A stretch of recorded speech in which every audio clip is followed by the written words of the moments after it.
check. Yeah, chicka chugga check. Oh, thank you, Ed. Preach, Ed. Yes. What time is it? 2 minutes. Two minutes until 2 minutes. Dougie Fresh, you on. Sorry.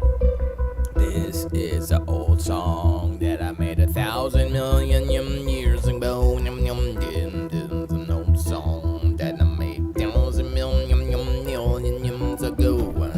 Meow, meow, meow, meow. Maybe I'll write a song to this. Who knows? I know, because I would be the one to write it, right? So,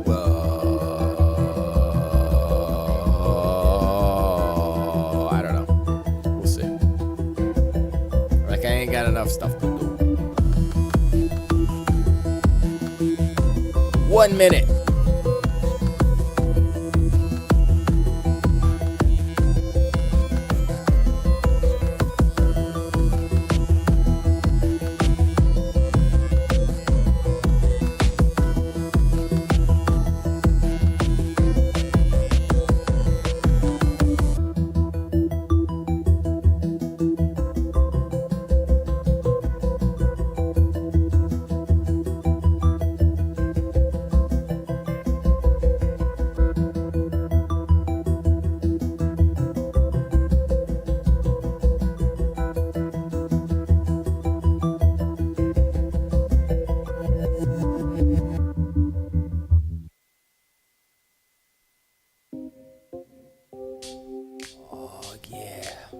Yeah.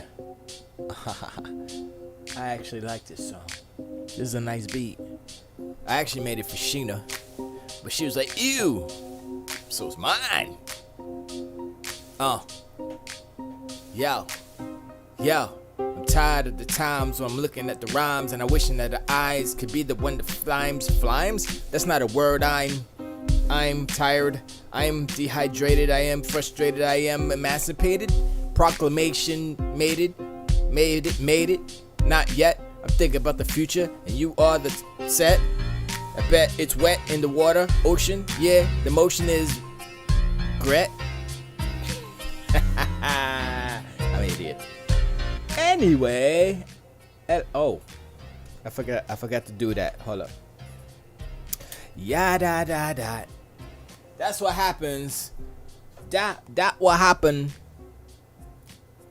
That's what happens when you forget to turn on stuff. There you go. There you go. Come on, baby. Come on, baby. You can do it. Hey. Oh, wow. My whole thing's... Hold on. Let me fix that. Ah, bam. Kind of fixed it. I still... Yeah, I got a little shadowing happening over there. Whatever. Who cares? I got the wrong thing on there. We're supposed to be looking at that. Bam. Hello. This is the R9cast. The Electron Bandit show. Whatever it's called. Official Blood Edition Kung Kung Crystal Super Dope show for ElectronBandit.com, I guess. Representing representing Visible 9, representing the Joneses, representing all games, representing this guy card. What is it called? I just saw it today. It's my brother's channel. My brother. He has a channel where he busts out the cards, yo. Hold on, let me find it real quick. Here it is. It's called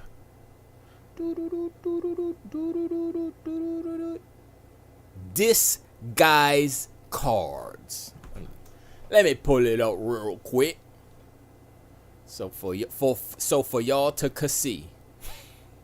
Those are words. Wait, look, I'm streaming. Wow, that's great. This. I can't spell. Guys. I wonder. Oh, there it is. This guy's cards. Don't even need the ding-a-dang. See, there it is. This guy's cards. Bam. Look at that. Subscribe to his channel, please. This guy's. How many videos you got? How many videos? He has more subs than I do. That's how good he is. It's like bam. You know what I mean? He just started like a month ago. Bam. Better than me already. Bam. That's how you do it, son. But yeah. That's how you do it. Me? I'm just an idiot, so it's like, your video's too long. I don't care. I want, I might have to go back and play No Man's Sky just to, cause the Normandy's in it. So I'm like, yo, that's my favorite spaceship, son. I'm on the Goon and the German drum. I might have to go see that. Sorry I didn't show you any of that stuff. Any of that. Cause I didn't have it on the right thing. I guess I could do that. Hold on, let me do it again.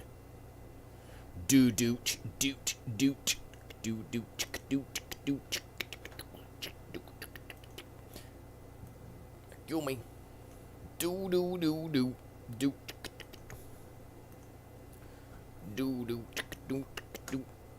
There it is.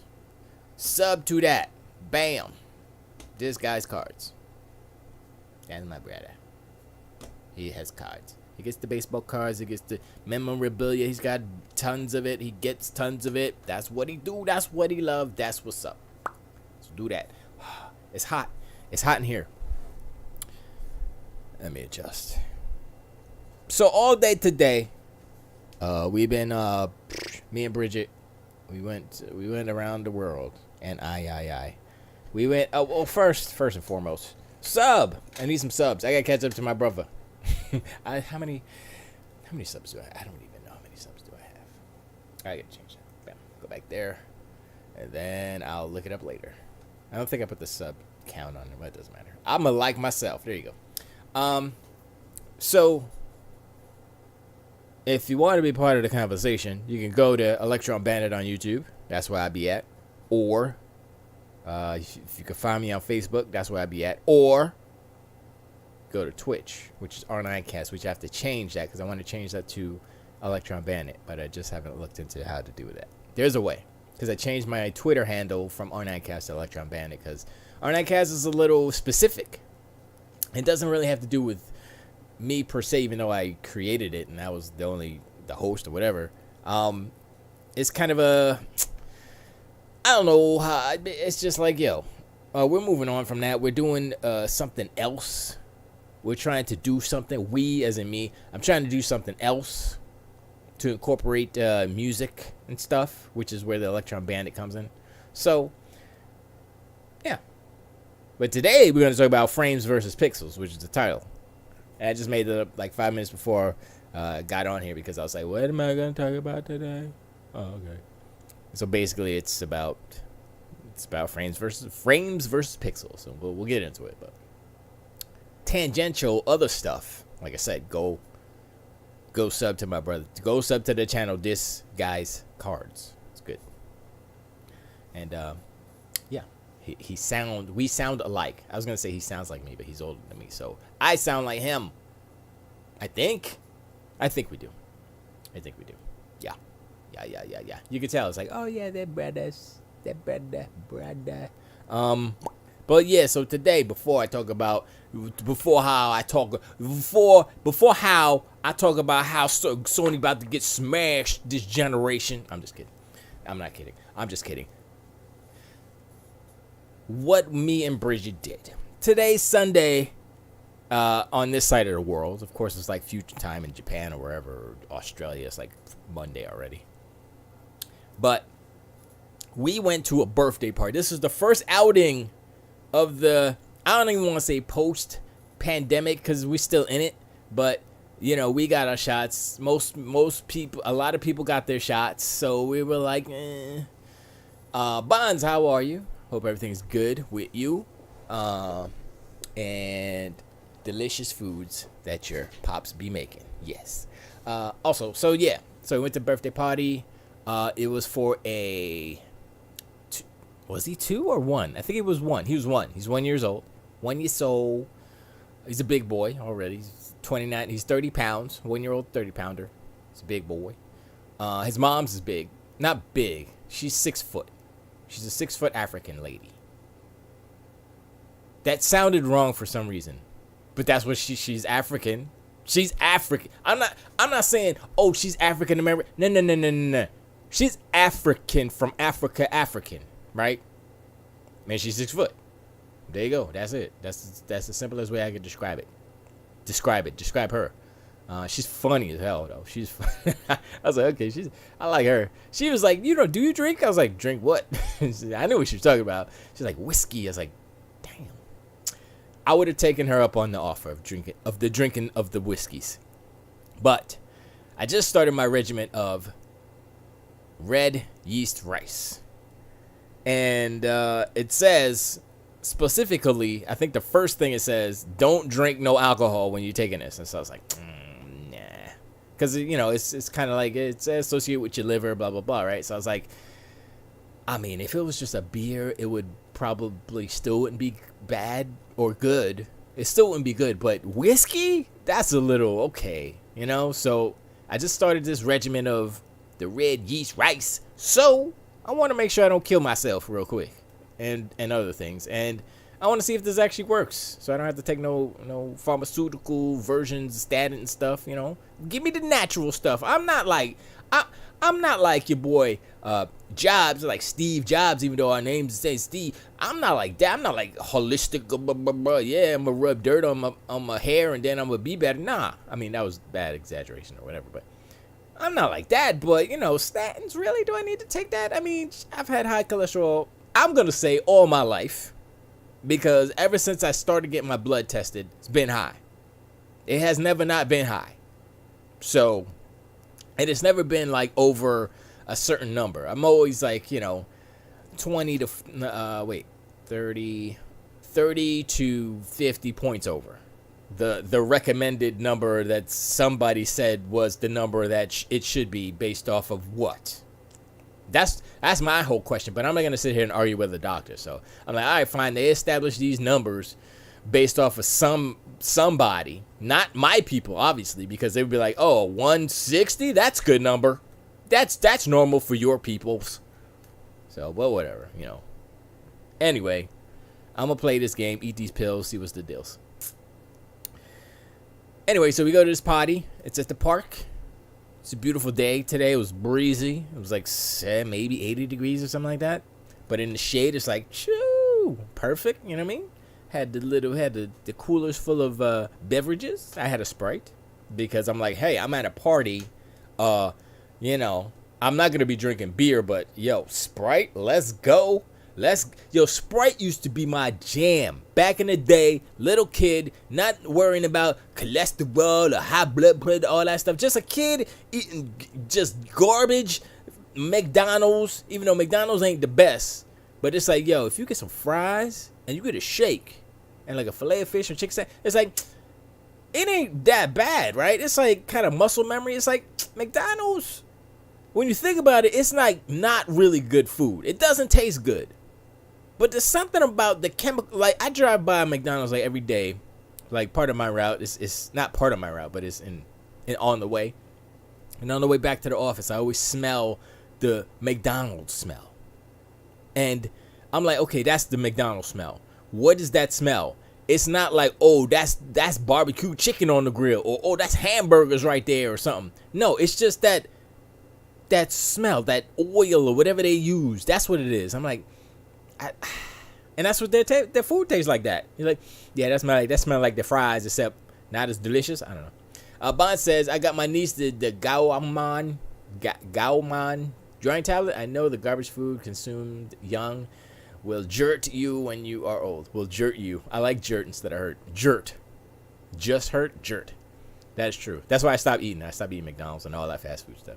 I do eat Sonic occasionally, because the milkshakes is like, and we get Domino's a lot. But besides that, we don't eat anyway.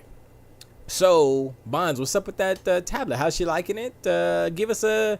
You should know what you should do. You should have your niece, whatchamacallit, review it and see what's up. Like, I like this, I like that. You know, it doesn't have to be super formal. Just, you know, a niece's review of the drawing tablet. You know, I mean, you don't have to make a video or anything, or if you want, you can send me. I'll put it up for you. Whatever. I don't drink carbonated stuff or juices anymore. I still drink juices, but I tend to cut it with 1-to-1. So like 1 part juice, 1 part water, or carbonated water. So it's half of whatever, half of the sugar. Because the sugar is the main thing that's with me, right? It's like, I think my cholesterol is, the correlation between the sugar I intake and the cholesterol is there is something there, but I have been how do you say, conscient. I've been monitoring my sugar intake, and that being said, I just put a whole bunch of maple syrup in my coffee. But that's what I do, and we have ice cream in the freezer, and I had a brownie. Wow. Okay, I'm just whatever. I'm a hypocrite. Don't matter. Bond says, I tested it out. It's nice, but right now she may not get it. Wait, what? But right now, wait, what does that mean? Are you just like, oh, this is too good? I'm sorry. I like it for me. You can have my old one. Now, what does that mean? What does that mean? Is she being bad? Did she do something naughty? Is she on punishment? I remember when I was a kid, I used to get on punishment because I'm a dummy. I mean, I'm a dummy now. I was a dummy back then. I was just a younger, shorter dummy, and yeah. And as I got older, being a young dummy, I wouldn't do my homework and my grades slipped, and they were like, "You a punishment, fool? No Genesis for you." I'm like, okay, whatever. Being a kid is kind of easy when you're a kid. It's not easy because you don't have the experience of anything past being a kid.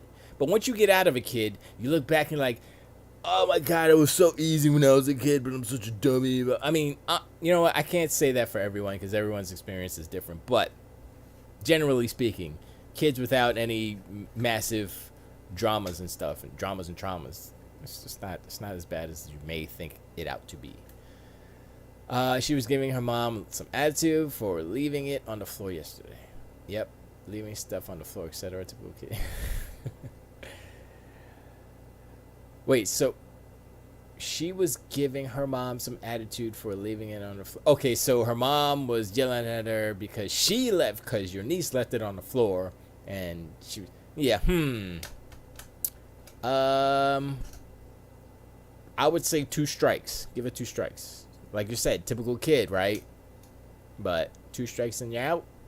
3 strikes, you're out. I don't know. I mean, if she's generally a good kid, and you know, I don't know how old she is, but maybe she's, you know, changes, you know, maybe, I don't know, you know, kids are little people. They're little human beings. They have the same thought processes, whether learned or genetic. You gotta be like, okay, you know, I know you're a kid and you haven't experienced everything in life, Though that's hard for anybody to do. But sometimes you give them slack. Sometimes you're like, hold up, stop, because as a kid, you know not what you do. But as an adult talking to you as a kid, I'm gonna tell you right now, that's not good to do. This is a warning. I'm not trying to be a dummy face or trying to be a tyrant or an overlord, but that behavior does not suit you and is not beneficial to you as a little person. Growing up, you can't do that to other people. You can't act like that. Don't do that. And what does it come down to? Teaching your kids right and wrong. I mean, that's if you want to sizzle it down to that, that's not the word. If you want to just basic it down to that, if you want to Karen it down to that. No, what was the word? Gouch? I forgot the word though. It was the basic. It was another word for being basic. I just totally forgot what it was. I heard it like the other day. I was like, what? Gouchy gooch? I forgot what it was. It's weird.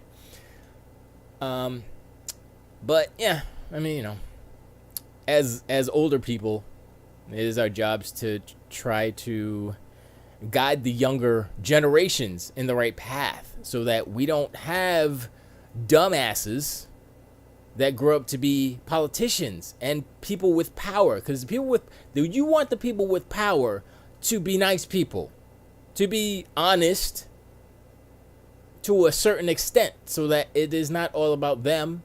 I'm not talking about anybody specifically. I'm so tired. I'm not talking about anyone specifically. I'm just saying it would be nice if the people who are in charge of things that affect our lives daily were nice people and weren't really just in it for corporations or this and that and the third. There's a whole bunch of 4D chess being played on us daily. And the longer I look at the world, I watch the news occasionally, but it really does depress me. And I can see why people are so, some people are depressed on antidepressants, and some people, the world is crazy, that people are upset. Just watching the news, I'm like, I'm not in the mood to watch this, yo. I watch it, boom, another person's dead, another person got shot. I'm like, really? Am I supposed to be get numb to this? Is that what y'all trying to do? Because am I supposed to be like, I need to change the world? I need to do something. How am I gonna change the world as a broke ass mailman? Can't do it. Money changes the world. People with money change the world. Unfortunately, a lot of people with money don't want to change the world. They just want to get more money. A lot of the, I don't want to be partisan or anything, but a lot of Republicans, there are Democrats too. Don't get it twisted, but let's just say politicians in general, making that money because of their connections with companies and corporations. Whatever. Anyway, this is not what the show is about. This show is about trying to distract the mind from all the bullshit that exists, which is hard to do. But I try. But I appreciate you, Bonds, just for diving in. So anyway, we were at this birthday party. And I had... So, the brother-in-law, Anthony is his name. I will say his name. And he was the chef. He was the cook. Let's be real. There are no chefs at a barbecue, at a birthday party at a park. It's only the cook. He was on the grill. I felt bad for him because it was just him cooking all the meats. And it was a lot of meats. And he cooked them all. And I was like, yo. And I had a little piece. I had a little piece of rib. Because, I'm not a vegetarian. But I'm trying to only eat meat when it's there. That's the dumbest yeah I ever said. Okay, I'm trying to eat meat. I'm not trying to go out of my way to get a steak. That's what I'm saying. Like, if the steak is in front of me, have a steak. Okay, I'm gonna eat the steak. You know what I mean? And I'm not gonna eat it every day. Maybe once every couple of weeks, once a month. That's it. You know what I'm saying? That's it. Because of cholesterol. Now, that being said, though, I think I'm going to go buck wild with my diet for these, I think it's 3 months. And while I'm taking this rice, the red red yeast rice peels, and see what it does. See, so if my theory is that my cholesterol is just, it fluctuates about 20 points or so, but it's high because of my genetics, not because, oh, I eat bad food all the time. I eat bad food occasionally, but I'm not every day eating garbage. You know what I mean? I weigh 134 pounds. I mean, I'm not even dieting or nothing like that. I eat what I eat. When I'm full, I stop eating. When I'm lazy or if I'm home all day or something and there's snacks, I'm going to snack it. I'm going to snack it up, snack it down. Let's go. Snack that. Snack it up. Snack. I snack a lot. But I've also been like, all right, I don't need to snack. I'm not hungry. I don't need a snack to satiate any hunger. It's just my mouth's like, blah, blah. So I just need to drink a little water, drink a little spark water, something like that. I don't need the calories. I just need to tickle my taste buds to distract them. So that's the thing. That's the thing that I'm in my brain. You figure it out. It's like, oh, actually, I'm sitting here. I just ate, and I'm like, I get bored or something. Like, I'm gonna eat something else. It's like, no, you don't need to eat anything else. You just ate. You're not hungry, fool.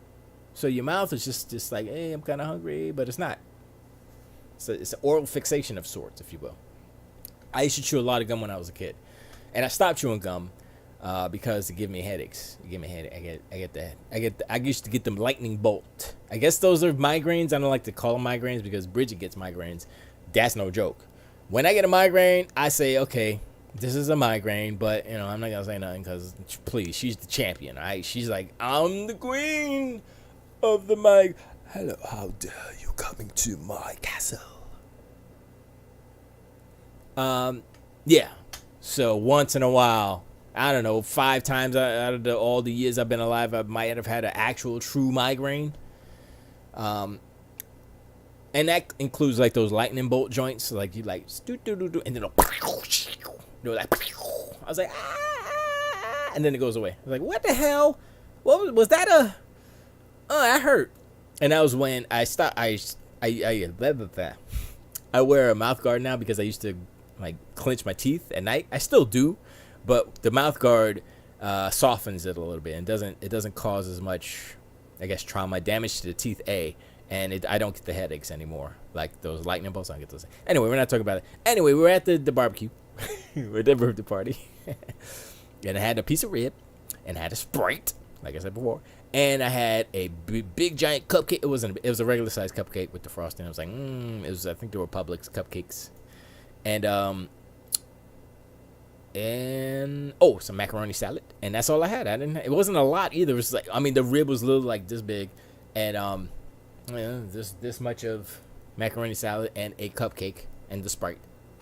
And that might have been, I don't know, 700 calories probably, because all that stuff had like crazy sugar in it. So, and I'm not calorie counting. I'm just saying that's whatever. And I wasn't that hungry. I'm still not hungry now. I have my coffee over there, but I'm not hungry. So, it's honestly when it comes to like people trying to lose weight or whatever. A, it's habitual. B, it's like, okay, eat less. That's it. Whether it's first portion wise, eat less portion size, smaller portion size, and once you get to a point, just skip breakfast. Just have a coffee for breakfast, go to lunch.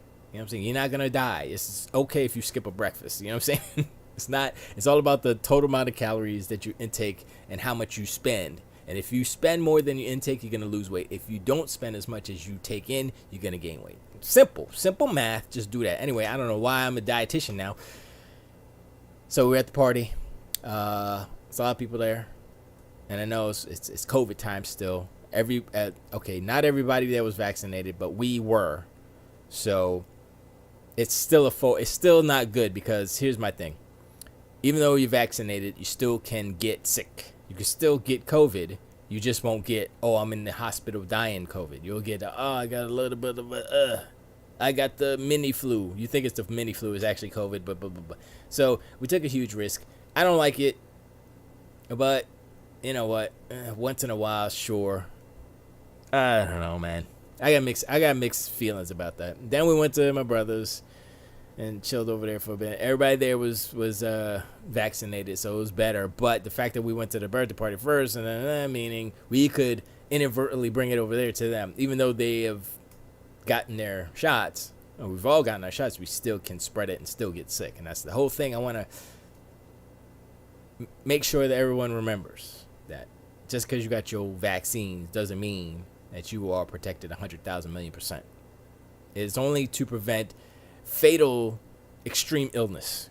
So also I started taking more vitamin D because I had my blood working like, oh, you're vitamin D deficient. I'm like, wow. And so I started taking that, and that helps with immune system stuff too, so it's pretty good. Bond says that Sprite got you. Man, that Sprite's so good, but it's so bad. But honestly, I drank the Sprite, and those sodas are super sweet to me now because I haven't been drinking them a lot. Like I'll just devour a milkshake, but I know that's just sugar, frozen sugar milk. You know what I mean? I know what ice cream is. I know what milkshakes are. I expect that. But drinking a soda, I've been drinking the sparkling, the bubblies and the whatever else is, the sparkling water, jammy juices. They're not juices, just sparkling water with a little bit of flavors in there. I've been drinking those forever and ever. I'll down a whole case in one day. Ain't no calories, just bubbles, right? So it doesn't give me any energy or satiate. Well, it does the oral fixation thing, but going from there to a Sprite, I drank one Sprite, and I was like, okay, I'm done. I don't need it. And I drank a sparkling jammy water after that because I was like, I can't drink another Sprite. And I didn't want to drink the bottled water because that's not good either because, plastic bottle, A, and whatchamacallit. I don't know where they got that water from. So, yeah, you kick rocks. You'd be like, you think of sparkling treated water. I'm like, yeah, nah, buddy. You keep that. You keep that brown water. I mean, it used to be brown, but not brown, no more. Anyway, so we did those things. It was cool. Talked to my pops. He was on the phone. Everybody was like, hey, blah, blah, blah, blah. Bond says, there, you said it. Take a break from drinking soda, etc. for a while and see how your body reacts. Oh, yeah, of course. I mean, that's the if you drink sodas every day like that, like I'm going to have a soda for breakfast and 2 sodas for lunch and soda for dinner, yeah. Cut out all sodas. And honestly, if you can find a good source of just regular water, then you're golden. Because honestly, I'm gonna tell you straight up and down, if you hate water because it's ill, it ain't got no flavor, you haven't drank it the right water. Because we got a water system, brand new water system. They hooked it up. There's 1, 2, 3, 4 filters on that bad boy. It's got I already talked about this. It's got food grade hydrogen peroxide mix in it, plus the UV light passage thing. It's like right, with the reverse osmosis at the end for the drinking water, right? And I was like, yeah, whatever. Is this gonna be better than bottled water? It's better than bottled water. I put that water in and it comes, and we got the ice maker hooked up, the same water, put it all together, have a nice, I drink it, I'm like, yo, this is like the best water I've ever drank it, son. Like no chemicals, well, except for the hydrogen peroxide, but that kind of kills it. You don't taste it. It's not like New York water. It's like, okay, they put fluoride and all kind of stuff in this stuff, so it's like, And bottled water, I'm like, I drink bottled water versus this. I'm like, you could tell, like, okay, bottled water don't taste good anymore. And I'm not even talking about like that drinking purified bottled water, which is hot garbage. I'm talking about the Zephyr Hills. And I drink that. I'm like, this used to be the bomb, but not anymore.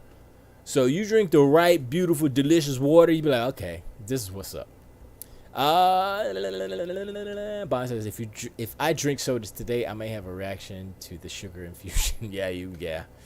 Reverse osmosis got you like pinky finger in there. It does. I'm like, I take a little dropper, like, look. That's all I need. This water is so pure and delicious. All I need is 3.5 drops. Bleep, bloop, bloop. That's it. It's good though. I ain't gonna lie. I was skeptical. I was like, how much money we paying for the damn system? She's like, don't worry about it. I'm the queen of the castle, and what I say is law. I was like, okay. And she was right. Bridget was right. Bridget was right. I hate to give her credit for stuff, but you know, whatever. Whatever. Little freaking Canadian princess. Whatever, Bridget. Is she in the chat? No, she's not. Whatever, Bridget. But yeah. So that's what's up. It was a beautiful day in Florida and stuff happened.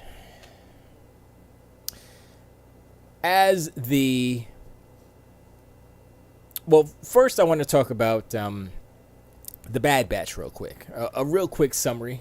We've been talking about it here and there off and on. Bad Batch is the Star Wars, Dave Filoni Star Wars jammy that's happening on Disney Plus right now. And it is it's a good show. Now, I've heard people say, oh my gosh, it's so refreshing to see really good animation on these shows and stuff. And I'm like, they're halfway right. It's halfway, yes, but there's a bit of stiffness to it and all. I'm kind of torn because I can see where the good animation is, like the ships and all that stuff. And this last episode, they went to some planet to resupply, and what the hell is the girl's name? The little girl is Omega. They have like New Zealand accents because they're all clones. So they're like Omega. It's Omega. Omega is the girl's name, but it's like Omega. Anyway, Omega. The character from The Mandalorian, what's her name played? And she was in Agents of S.H.I.E.L.D. I totally forgot her name.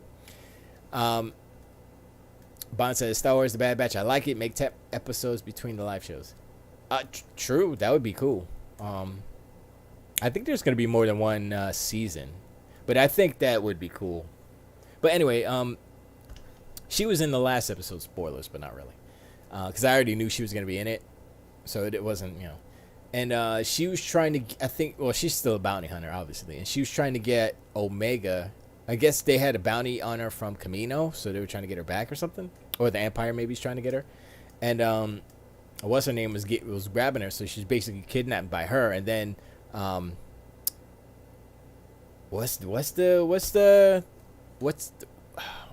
why is my brain not? I know why my brain's not working, because it's just bad brain. But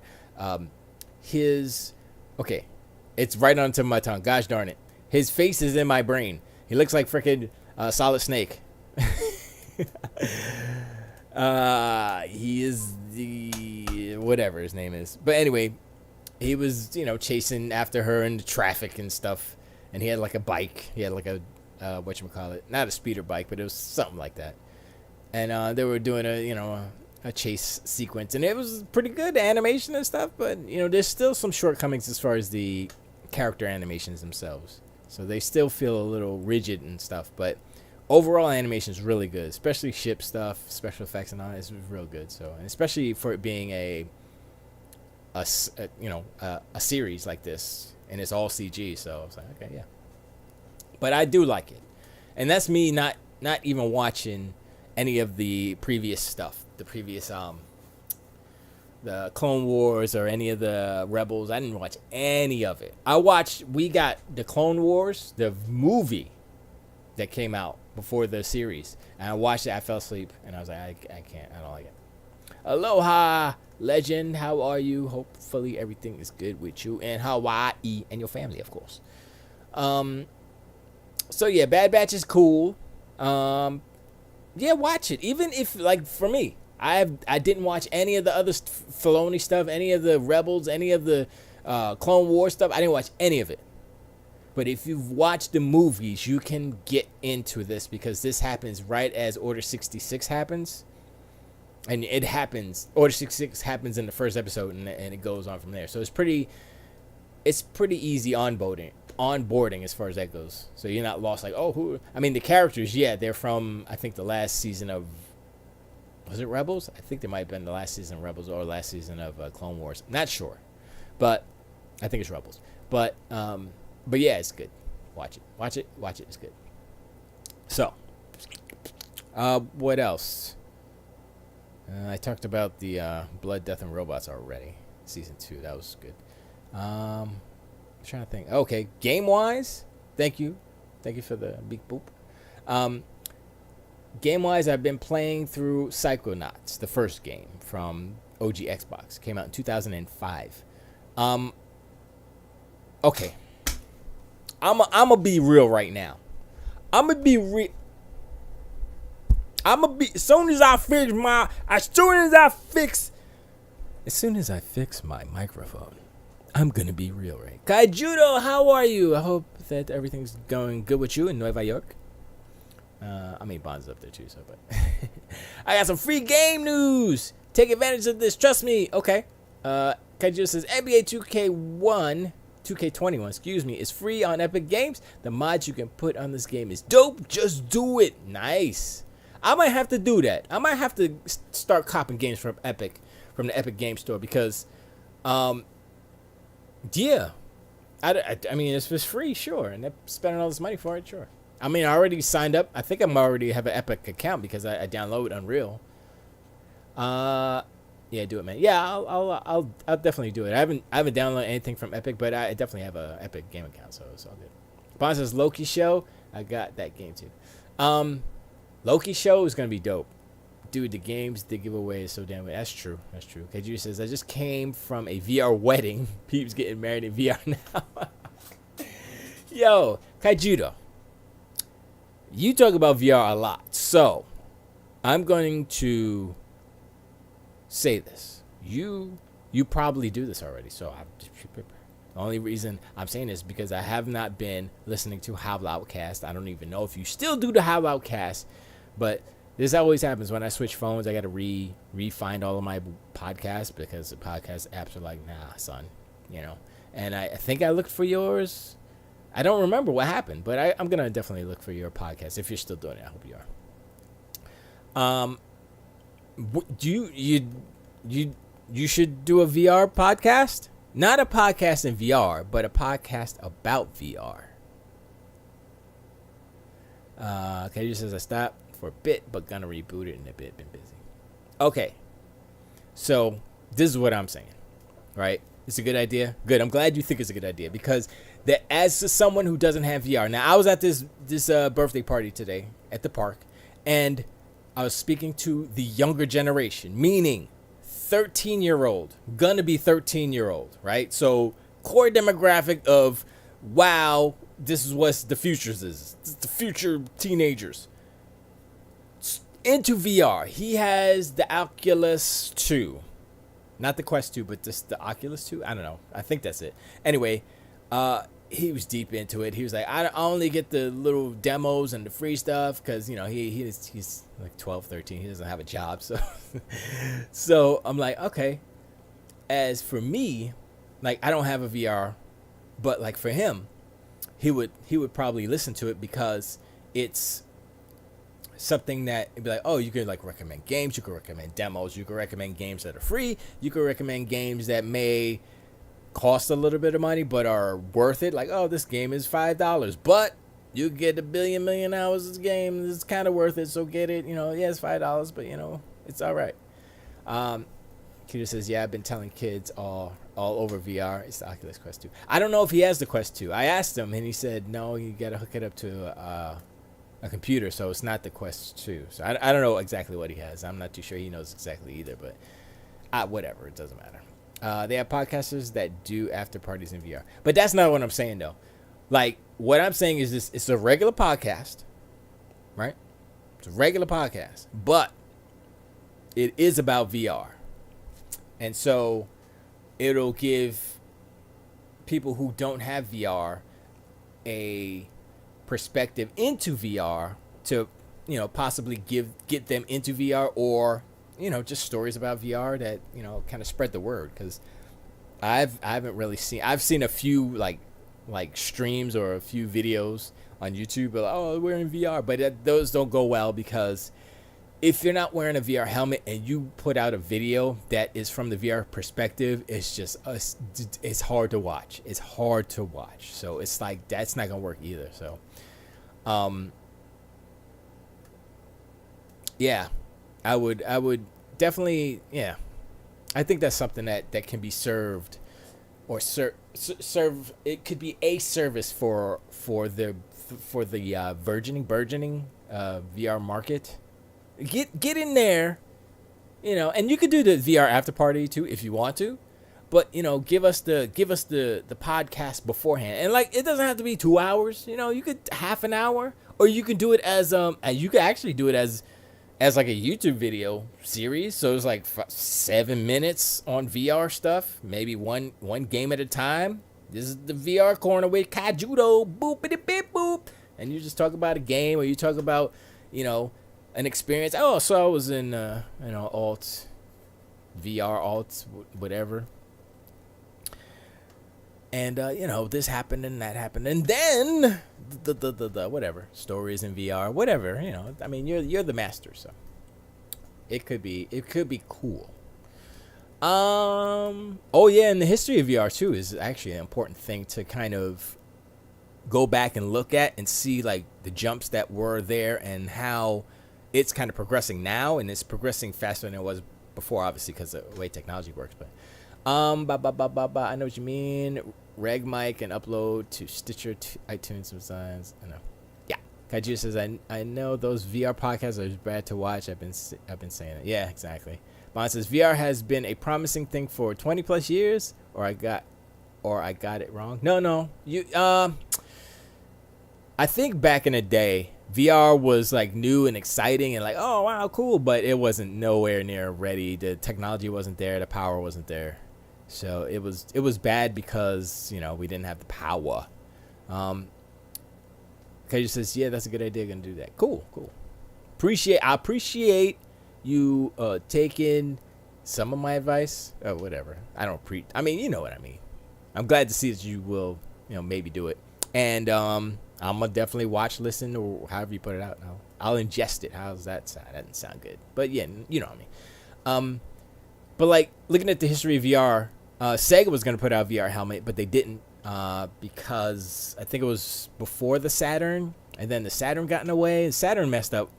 The Saturn messed up a lot of stuff for Sega. Just saying. And the 32X and all that stuff. But KJ says, yeah, you an innovative dude, man. I don't think I am. I just think, like, I don't have any experience in VR. So if I had a VR helmet, I might do it. Be like, yo, I played this game. It was crazy. But no. Let's see. Legend is in Facebook chat, and he's showing me his freaking, like, can I move this over? Let me see if I can move this over. Try to move this over. Can't move it. I gotta move the whole thing over. Well, I'm not gonna show that. I'm not sure if he wants me to show that, so I'm not gonna show that. So I won't show it, but I'm gonna describe what he's posted here. He has, I think he bought a new arcade stick, or it might be the old arcade stick that he's putting up there. Watching SG on the big screen. Oh, nice! I appreciate that. Wow, that's cool. He's watching me on the big screen. Wow. I look so big, don't I? That's what anyway, bad jokes. Appreciate it, Legend. I guess I can keep that up there, yeah. Oh, no, I can put it there. No, I'll put it there. Anyway, but yeah, so, yeah, a VR show that is for everyone. I think that's one of the limitations of VR content, is they try to play a game in VR and it's like, and like you said, it's a bad look. But like for people who don't have VR, you talk about it and it's like, okay, I mean, you're kind of like a salesman or an advocate for it, which you are already, but just make it entertaining, which you don't have any problem with that because you're pretty entertaining. So, okay, Kajira says, "Oh, I need your help with something. I don't have it. Don't have to be today or this, or even this year. But you good at making that 3D stuff. If you want, you can design a room, and I can put it in Alt Space VR. Oh, well, yeah, sure. What do you want? What do you want in the room? Yeah, it'll take me a while to do that, only because I'm working on a lot of projects at the same time right now. But I can make some time to start working on that stuff, so it's not a big deal. But yeah, just let me know what you want. I'll throw it in there. It's not a big deal. I could do like part of the room could be an arcade. But how would that work? Can you do have little arcade apps within VR. So like you walk up to an arcade machine and you say, I want to play, you go bloop, and then it loads up a little app and you can play another game. Or maybe a game that, like, I don't know, something you downloaded, or like, how would that work though? Yeah, I don't know the intricacies or the rules of, as far as alt space, but I don't know. Yeah, I'll show you some shit. Okay. Yeah. Just let me know. No doubt. We can make it happen, Captain. But yeah, like I mean, my first idea is put a little bit of a not in alt space. You can't do flash games yet. They have games, but they are made different. And it's no, I don't mean a flash game per se. I mean, basically, it's. I mean, you walk up to a machine, you press Let's Play or whatever, and it's still in VR. So it's like, it turns into another. It's like it'll be an app within the app, because you don't want to leave alt VR, but it'll be a smaller, maybe like a virtual Pong or something, I don't know. People make games, but they do it some other way. I mean, I guess they make games where the room is the game, but I'm wondering if maybe like the arcade, like you press go on the arcade and it transports you to another room that turns into the game, so you're actually inside the game. I guess that's how it would work, or however they make it work. And then you say exit, and you get back to the original arcade room. I don't know. That just kind of just spitballing here. Yeah. Like I said, we can make it happen. We can put a couch in there. In my brain, a jacuzzi, because jacuzzi streaming is real hot right now. But honestly, nah, son. And also, as far as physics and all that stuff goes, I'm not too sure how all that stuff works in alt VR, and so I'll have to look into that stuff too as well. So make sure everything works. But yeah, we could do that. No problem. Anyway, what was it? Oh yeah, we'll talk about Psychonauts. But Psychonauts 2 is coming out. Oh, Psychonauts. What I wanted to say about Psychonauts is, I didn't give Psychonauts a chance when I first got it. Because it just says they make games where you walk around a game board and roll dice like you're in the game. You are the game, yeah. They also have games that run on scripts, but that's hard coded into alt space. I don't know anyone that codes scripts in a game here. Yeah, that's the problem. So yeah, well, I'll look into that and we'll see what's up. But that doesn't have to be. We don't have to do that. We can do other stuff. I'm pretty sure. I'll see what's possible, and then we'll go from there. But yeah, it'll take some time. So it's not gonna be tomorrow. I did it. There you go. Anyway. Psychonauts, I didn't give it a chance when it first came out back in the day. I bought a physical copy of that from probably GameStop or something. And I'm playing it now through Game Pass. And that game is good. And it is an old school platformer, 3D platformer. That's what it is, right? But there's quests where you got to go here, you got to go there, you got to go talk to this person. The whole conceit and story about Psychonauts is so original. There hasn't been another game that has been like Psychonauts as far as story, characters, setting. It's all original, and the writing is real good. Y'all are sleeping on Tim Schafer. Tim Schafer used to work at LucasArts. Tim Schafer is the old school granddaddy, pimp daddy, grandfather into the industry, but not really, because he's still killing it, of the industry. And y'all are sleeping on this man. He's good. His writing is funny. I'm like, okay. I thought this game was gonna be like when you play an old game and you're like, this is old. You feel it. It's old. So, I'll give it a pass because I know it's an old game. That's not what Psychonauts is. Psychonauts is an old game. But I'm playing it. I'm like, yo, this is good for a freaking 3-generation old game. I'm like, this, yes, it's upscale. The only thing that makes it, like diminish a little bit is that it's not in 16:9. It's in some weird it's not even 4:3. It's something in between, And the cutscenes are super low resolution. They didn't upscale the cutscenes, obviously, because this is just emulation. So it just upscales the actual in-game stuff. So the pre-rendered stuff is not upscaled, so it looks horrible. It's super pixelated, but the in-game stuff, looks so good. So now I'm kind of like, hold up. So this looks good now. This 3-generation-old 2005 game, almost 20-year-old game, looks real good. So I'm like, the second one's coming out real quick. It's going to be real good. It's going to be on Game Pass. I'm going to play it. So that's why I'm playing Psychonauts now, because I'm like, I got to get it. Kajia says, I never liked that dev. I think his name's Tim Schafer. He makes a face like he smells something bad. His name is Tim Schafer. He's like a bootleg version of Jack Black.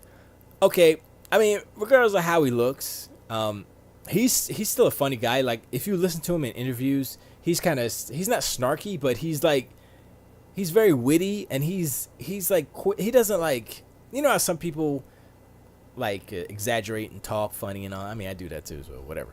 But he's just like a cool, calm, smooth, funny dude, and it comes across in his writing. His writing is real good, and I'm like, okay, if you look at the writing, I'm looking at this writing. I'm like, this is a game that's super old, and it holds up. Like, the writing holds up.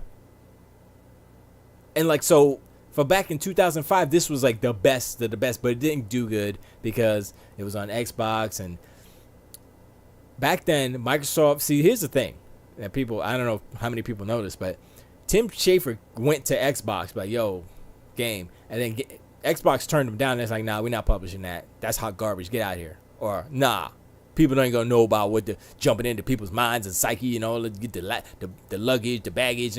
No. So, Jalico, is it Jalico? I think it was. They published it, and it didn't do good. It's like sold like 200 and some thousand copies. Back when it was just copies. It was just physical copies. It did bad.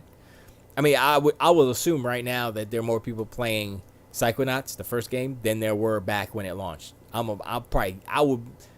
would bet something on it if I had something. I would bet, But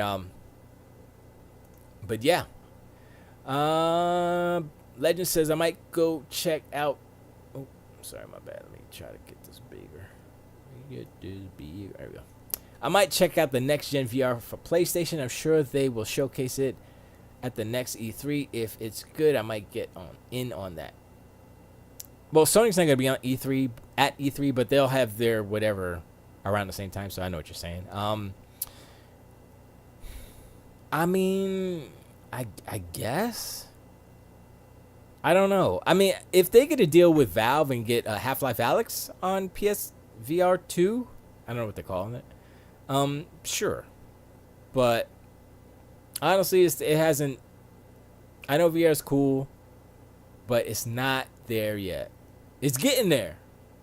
And as long as they keep supporting it, it's cool. But I don't know how many resources Sony has first party to dedicate to VR, because they don't have a lot of studios compared to their competition, meaning Microsoft.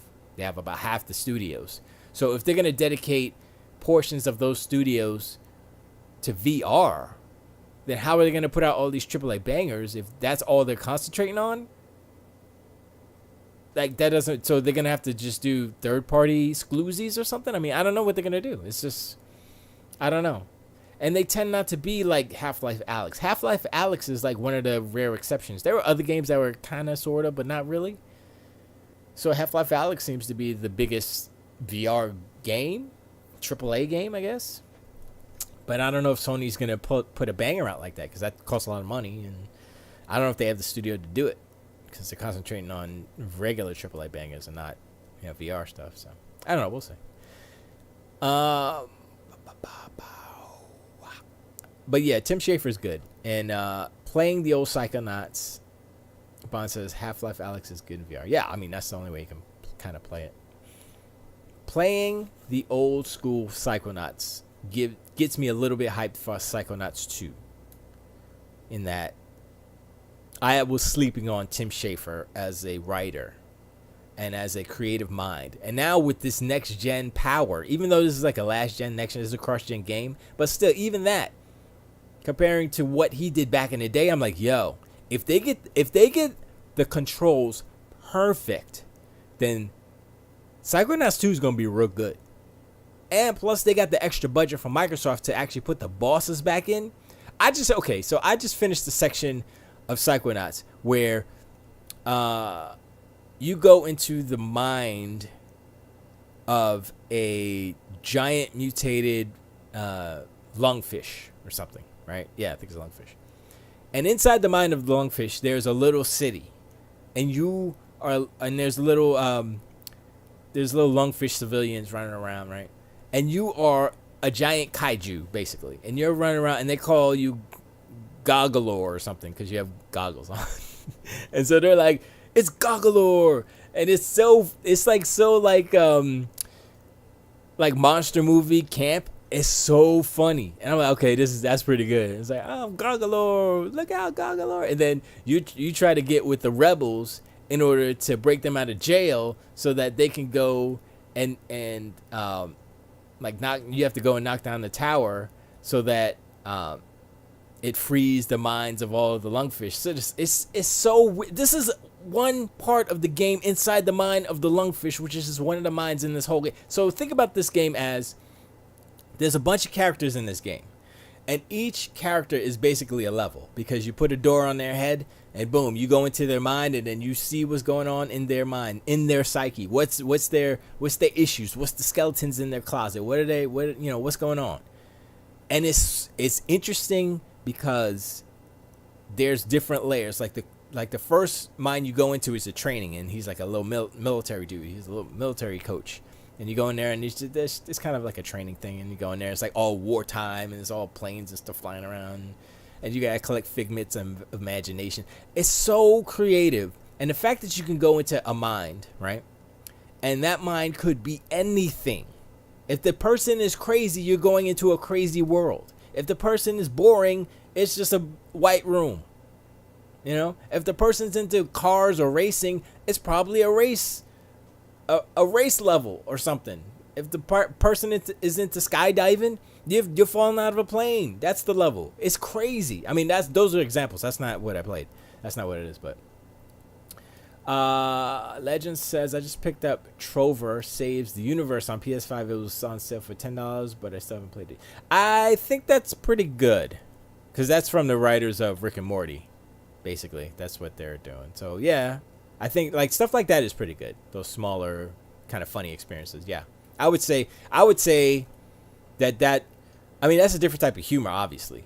But I still think that there is worth to what Tim Schafer does. Now, speaking on like all of the games that he has done, like I didn't play. I did start playing. What's the one with Jack Black? You were talking about Jack Black, Kaijudo. He's in the other game that he was in. I started playing that. That's good. And you can see it's like, yeah, that's a Tim Schafer. But writing wise, I think Psychonauts is a stronger, better writing, better characters. I think I like the characters better. It's kind of it does have like, it has like a bully there, and he's like blah blah blah, and he's making funny. It's like a lot in how they kind of place the setting in a psychic sleepaway camp. So it's really good. It's really good. And wow, Brutal Legend, Jesus. Hey, hello, cuz. How you doing? How you doing? Appreciate you popping in. Appreciate you popping in to say hi. Thank you. Tell everybody to come in and say hi. And also, go and whatchamacallit, do this. Cuz. I need subs. Sub to my YouTube channel. That's what I need. That's all I need. You don't have to watch me ever. Okay, she's out. I'm like, oh, I love you too. Because you're my cousin. Because that's what we do. I got that Jack Black game. Says Kaijudo. I think it was first free game I got from it. Oh, word? Okay. But yeah, Brutal Legend is good. There's some funny parts in it. But I think I don't like that as much, only because it is kind of set into the heavy metal is a part of it. Even though, I mean, Ozzy Osbourne was in the game, so you know what? I can't hate it for that, you know. And I'm not saying I don't hate heavy metal. It's just not my preference, so I don't go out and say, y'all want to get the new heavy metal joint. Nah, I don't listen to it ever. But if it's in the game, it's not going to turn me off 100%. Like, if it was a hip-hop game, I don't even know if that would do it either, because, you know? So I think that was kind of a turn-off, but still, the bones of the game are still there, and it's still good, it's still creative, but I think Psychonauts is definitely a stronger premise. Thank you. I appreciate you, Alex. Most definitely. Kaiju says it's more like a spoof on heavy metal. Yeah, it has tropes. It has like the headbangers when you get all those dudes and stuff. It's funny. But the whole Psychonauts thing is just more. It's able to be more creative because of the fact that he can do anything in the brains of these. He can literally have a Brutal Legend game inside of Psychonauts, because if you got like a secret that's like, oh, this is prim and proper teacher and she teaches, I was gonna say levitation, but we already met the levitation teacher, and they do that, and then secretly she's a headbanger. Be like, oh, this lady is a headbanger, and then this freaking Brutal Legend inside. You know what I mean? I mean, it's not gonna be as elaborate as Brutal Legend, but just a little level in there, you know. So yeah. Kaijudo says, yeah, I don't like heavy metal either. Yeah, I don't. No. I mean, every genre, words. Every genre has good music. Let's not cap, right? Every genre has good music, but you know, few and far between as far as heavy metal. Only because I don't automatically adhere to the sound. You know, it's about textures, tempos, and all that stuff. Ultimately, it is about chord progression. And you can take a heavy metal chord progression, change the instrumentation as far as what they are, change the tempo a little bit, and boom. It's a better song only because of the preference of sonics and sounds and textures and timbre and stuff. So, oh, thank you. I appreciate it, Alex. I appreciate it. Yes, and then you tell him, you tell all his friends, and I'm trying to get to, okay, the goal is to get to 1,000. But honestly, I just want to get to 100 first, right? And then we go from 100 to 200 and so on and so forth. But ultimate goal is 1,000, but let's get to 100 first, and then we can see what's up. But I definitely appreciate. Legend says, I am a subscriber to your premium YouTube. Will I give you subs to the premium YouTube? It should. I mean, if you're sub to me, it's I don't think it's any difference as far as a sub, but I don't think it's gonna give me extra subs. I don't think it does. Honestly, I don't know. So, but I think it's just a sub is a sub. The premium part is just you get stuff without any commercials, I think, right? I think that's what that is. I don't know. But yeah, don't sleep on Tim Schafer. I mean, a lot of his stuff I didn't get into. Like the game before, after Brutal Legend, but before Psychonauts 2. I mean, I know he did Rhombus of Ruin. That was a VR game. So actually, Kaijudo, you might want to check that out, Rhombus of Ruin. That might be pretty good. I didn't play that either. Maybe I'll just watch a video on that and see what's up. But the one before that was, I forgot what, it was a two-parter. I forgot what it was, like a point-and-click adventure type of thing. But I never played that one, so. That one probably was pretty good too. And also they published, Double Fine published Bikes and Nights, I think it was called.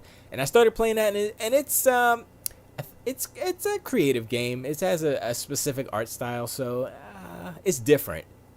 But I don't think the writing it wasn't him. I think they just published it. So, but don't sleep on Tim. I think Psychonauts 2 is going to be a sleeper hit. It's going to be real good. I'm not going to say it's going to rival Ratchet and Clank as far as graphics. No, of course not. You know, Ratchet and Clank looks beautiful. But as far as writing, funny stuff, comedy stuff, I think it might be funnier. I think Psychonauts 2 might be funnier than Ratchet and Clank Rift Apart. I'm not saying Ratchet and Clank Rift Apart won't be good, won't have some funny parts or anything, but the nature of how, like, what Tim Schafer is, how a writer, how he is, what type of writer he is, and the type of game that Psychonauts 2 is based off of the first one. I have all the confidence. Plus, he had more time to do it. Plus, he had the more money to fix it, to put all the stuff they were going to cut because they were low on budget and stuff. It just makes it. I just have a good feeling about it. And that's only from playing more of the first Psychonauts. So, I know y'all, a lot of people are sleeping on it. And nobody's paying attention to it because it's not, oh, look at the graphics, look at all the particle effects and stuff. You know, it's not the flashy flash, McFlashington in your face. And, you know, I used to be a graphics whore. You know what I'm saying? I was like, yo, the graphics, look at them graphics, the graphics. That's all I was about. I wasn't about writing. I didn't care about that. I mean, honestly, the writing in old games back in the day was the hot garbage. There was no writing. It was just like bleep, bloop, blam, kabam, bow. You win. The winner is you. That was it. So, you know, writing has become a very important part of the games. Once again, Ratchet and Clank will have excellent writing. But as far as funny, I think Psychonauts might have it, yo. I'm gonna do a video on it too. I'm not gonna play Ratchet and Clank because I don't have a PS5. Refuse to get a PS5 because nah, son, it's the price, and they about to put out a PS5 Pro, whatever they're gonna call it, smaller 6nm and all that stuff. I'm like, nah, y'all not tricking me into buying something. Then the next day be like, here's the PS5 Pro Plus. Oh, we changed it. Now it's cheaper and smaller and it's better. I'm like, nah, B. Legend says, I don't play Ratchet and Clank for the humor. I play it for the action gameplay. Oh, yeah, that's good, too, of course. I mean, that's what's up as far as Ratchet and Clank. That is the hook of Ratchet and Clank, is the gameplay, is the particles and the bing, bang, and the boom, and the different weapons and the fun. I mean, like the funny disco bomb weapon or whatever it's called. That's funny. So there's funny in the actual weapons and the context of the enemy attacks and all that stuff. And, you know, that's cool, too. But I'm just talking about characters reacting or interacting with other characters, writing in that sense. You know what I'm saying? I don't know how. I mean, of course, Clank's gonna have some funny quirks back at like Rivet and stuff, because Rivet's a totally different character than Ratchet. So it's like, okay, I can see that. That's gonna be good. And then the whole concept of whatever the bad guy's name, the antagonist, he's like in the different dimension and in the different reality. He actually is the emperor because he didn't lose to Ratchet and Clank. He actually won and it took over everything. So I'm like, okay, you know what? Sure. But, you know, we'll see. I got Trevor for the humor. Trevor? I don't know what that is. Is that a Ratchet and Clank character? Is that what's his name guy? The guy in the green? The green, right? The big guy with the green. I don't know. I don't know that much. I know Ratchet, I know Clank, I know Rivet, and I know the evil bad guy that I've just learned about. I totally forgot his name because I don't play those games. But whatever. But let's get to the topic finally, right? So the topic is frames versus pixels. And I want to talk about this because recently there have been Twitter debates, Twitter back and forths about frame rate and resolution and backwards compatibility and the PS5 versus Xbox Series X, let's just say. And there seems to be a trend that's starting to happen. Oh, Trover saves the universe. Yes. No, Trover is definitely a funny game. So, yeah, I agree with you on that one, Legend. It's like, Trevor? What are you talking about? Trover. But, yeah, I agree. But, so the debate, not the debate, the discussion on Twitter, online, is that the trend Kaju says that Xbox looks like a mini PC. Oh, that the one in the background. Yeah, the Xbox One, the Series X. Yeah, it's actually about the same size as a mini PC. If I'll be real. No, those mini PCs are a little bit bigger, but same concept. Anyway, the trend, the narrative of what's going on Sony's side is at 1080p 60.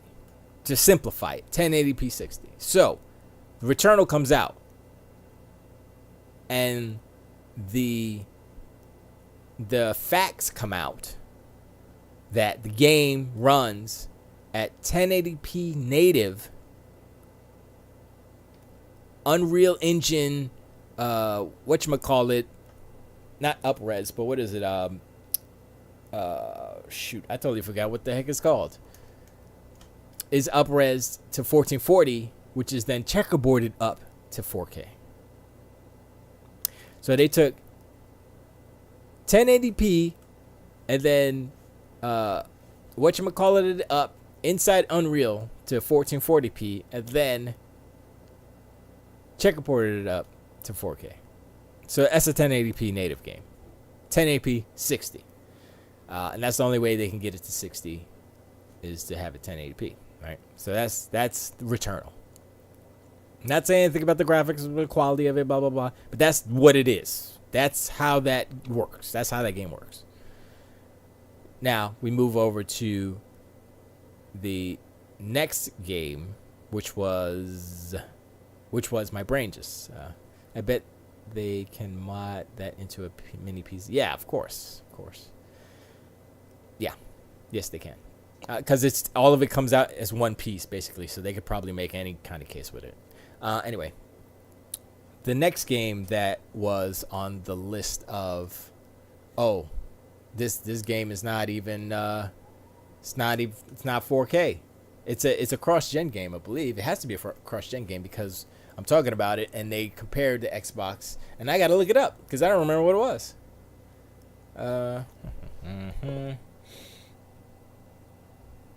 PS5.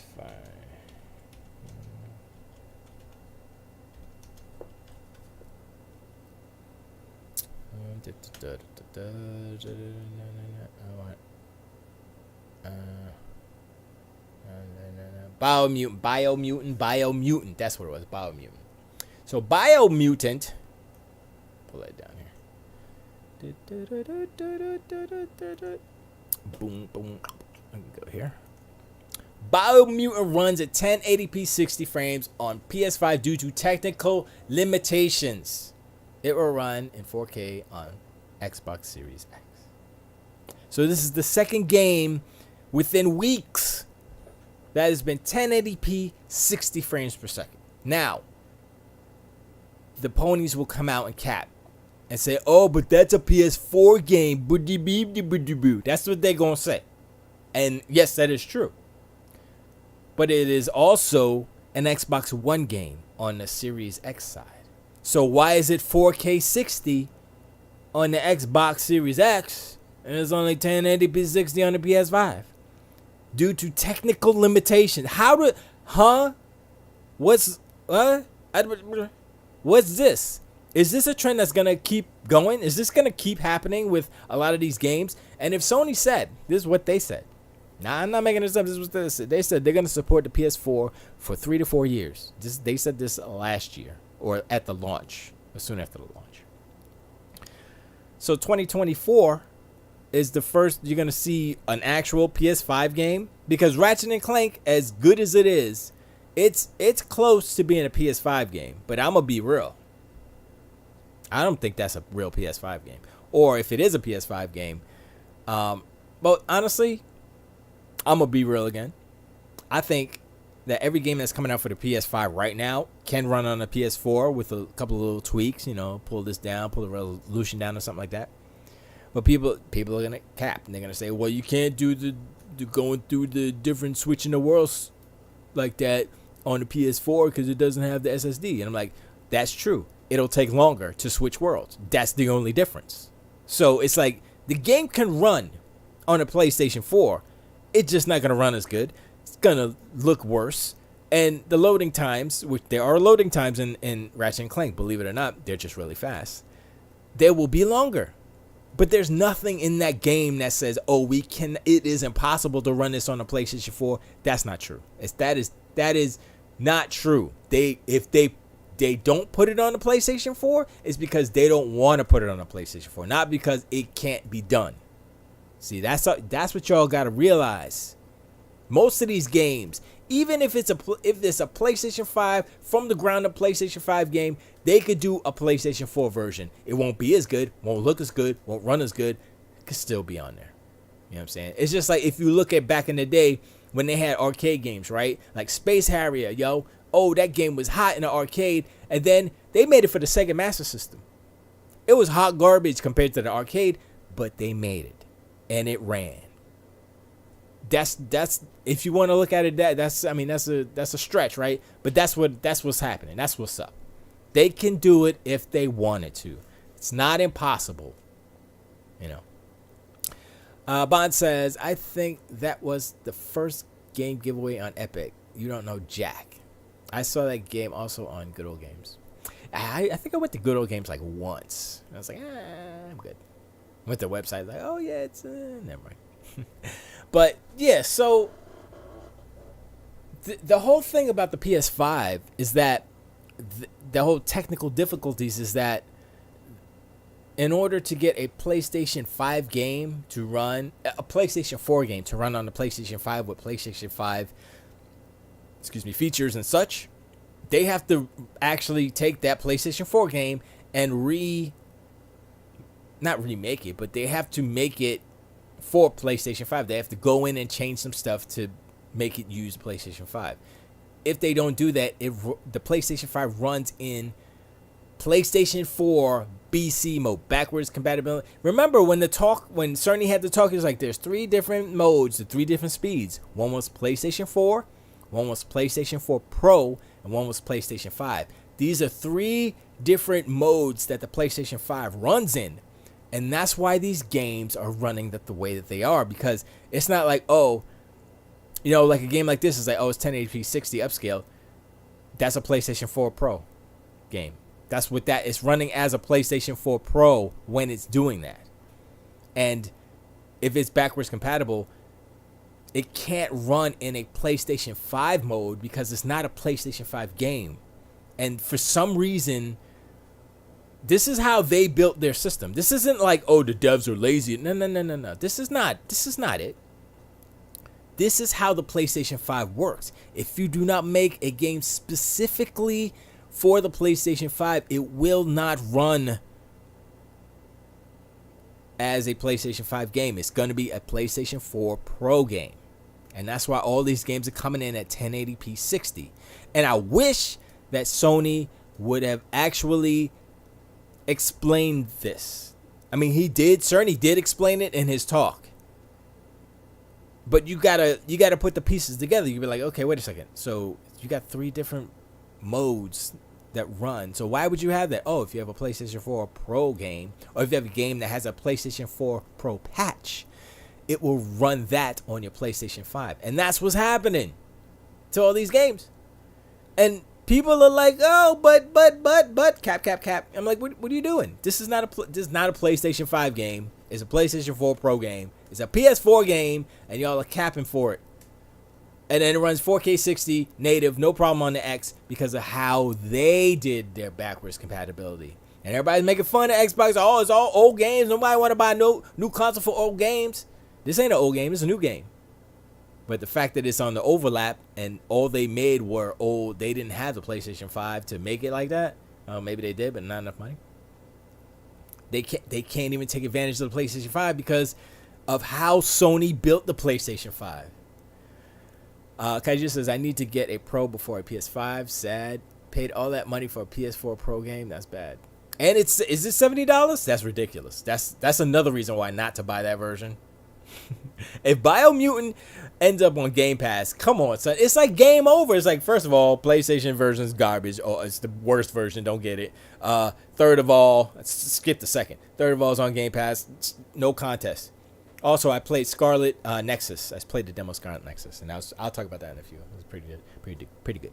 Legend says, why do you hate Sony so much? Show me the doll where Sony texts you. text me. No, I'm not. What I'm doing, Legend, yeah, I don't prefer Sony. I don't hate them. You know, that'd be dumb. But I want to point out the things that fanboys don't. You know, ponies, not fanboys, but ponies don't. They ignore these things. They're like, oh, Sony's the best. Whatever, you're stupid. I'm like, okay, they're not the best. And they're doing things that are not, A, not beneficial to you, B, making your games run not the best that it should run. This should be almost close to the same as the Xbox Series X version, because remember, Xbox Series X still hasn't gotten all their stuff, all their tools, if you will, done. They're nowhere near close to done. So as time goes on, the Xbox Series X will start running things better and better and better. There's only so much that the PlayStation 5 can do. I think Insomniac is the studio that's making the PlayStation 5 shine right now.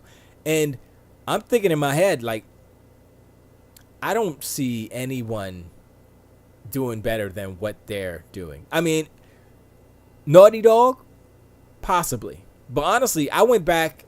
I didn't go back. They were showing, I forgot what it was, but they were showing some Last of Us 2 footage. Gameplay and stuff. And I was looking at it, I was like, yeah, that looks like a game. It's not like, oh, this is the best cinematic. I'm like, no. I mean, it looks good. I'm not going to say it looks whack. It doesn't look, it looks good. But I looked at it, and I was like, they did a good job, yes. But it's not impossible to do these things on other systems.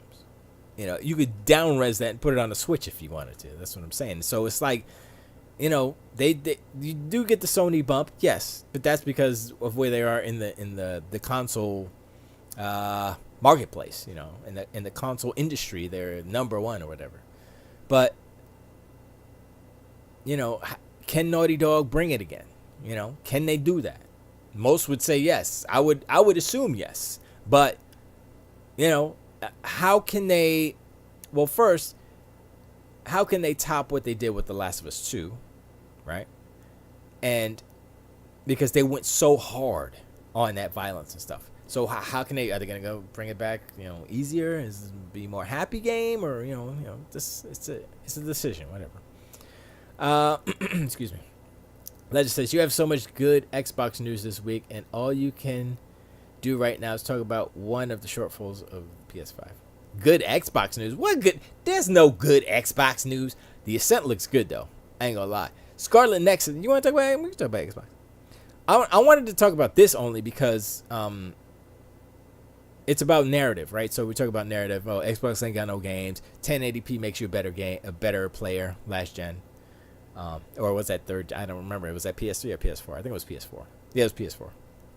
So all these things, right? And now, you have to think about, Kaiju says paid all. Oh, yeah, said already. You think about, like, these console makers and, like, okay, are they thinking about the future or are they thinking about the quick buck, right? It seems to me like Sony's really mainly thinking about the quick buck more than planning for, like, the long future game, and that's kind of one of the behind the scenes narrative where Microsoft is doing all this work in order to, the long game, the marathon, to secure certain things for the future, whether it's cloud gaming, excuse me, or the backwards compatibility feature set, or all the other things, auto HDR, Dolby Vision for games, all these different things that are improving the quality of life of gamers. And you look at what Sony is doing, and they're not even trying. It's like they did the bare minimum and said, okay, we're going to have backwards compatibility mode so people can still play PS4 and PS4 Pro games real quick, real easy. And that's true. You could just pop it in and it plays just like a PS4 Pro, but you have a PS5. And what has happened is that people are seeing that the Xbox Series games, Series X in particular, are improving the games without a patch, just natively in the hardware. And they expect the same of the PlayStation 5, and it's not there. And that's what I want to kind of point out. It's like, okay, so Microsoft is thinking about these things. Meanwhile, when they were doing it, people were making fun of them because, oh, y'all ain't got no games. Xbox ain't got no game. Well, they're working on other things. You can't, you could try to do everything, but, you have to prioritize. Back then, Microsoft had to fix their systems. They had to fix a lot of things. You know what I'm saying? They're saying, okay, our hardware is hot garbage. We got to fix that. Fix that first. Okay, Backwards compatibility. What we trying to do? Oh, we want to be a Netflix gamer? Okay, how we going to do that? We need content? Okay, we got some content. We got to do the backwards compatibility. Let's work on that. You know what I'm saying? So they did tick it off. Boom, we got that. Y'all ain't got no games. We use 7 years and y'all ain't got no games. All right, let's buy a whole bunch of studios. They have double the studios of Sony right now. And now it's a waiting game.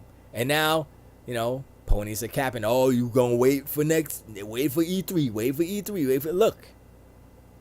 Games take a while to make. They have 23 studios of varying talent. I'm going to say some of them are going to make some bangers. I'm going to be the bold person to say some of them games are going to be bangers. And that's what's up.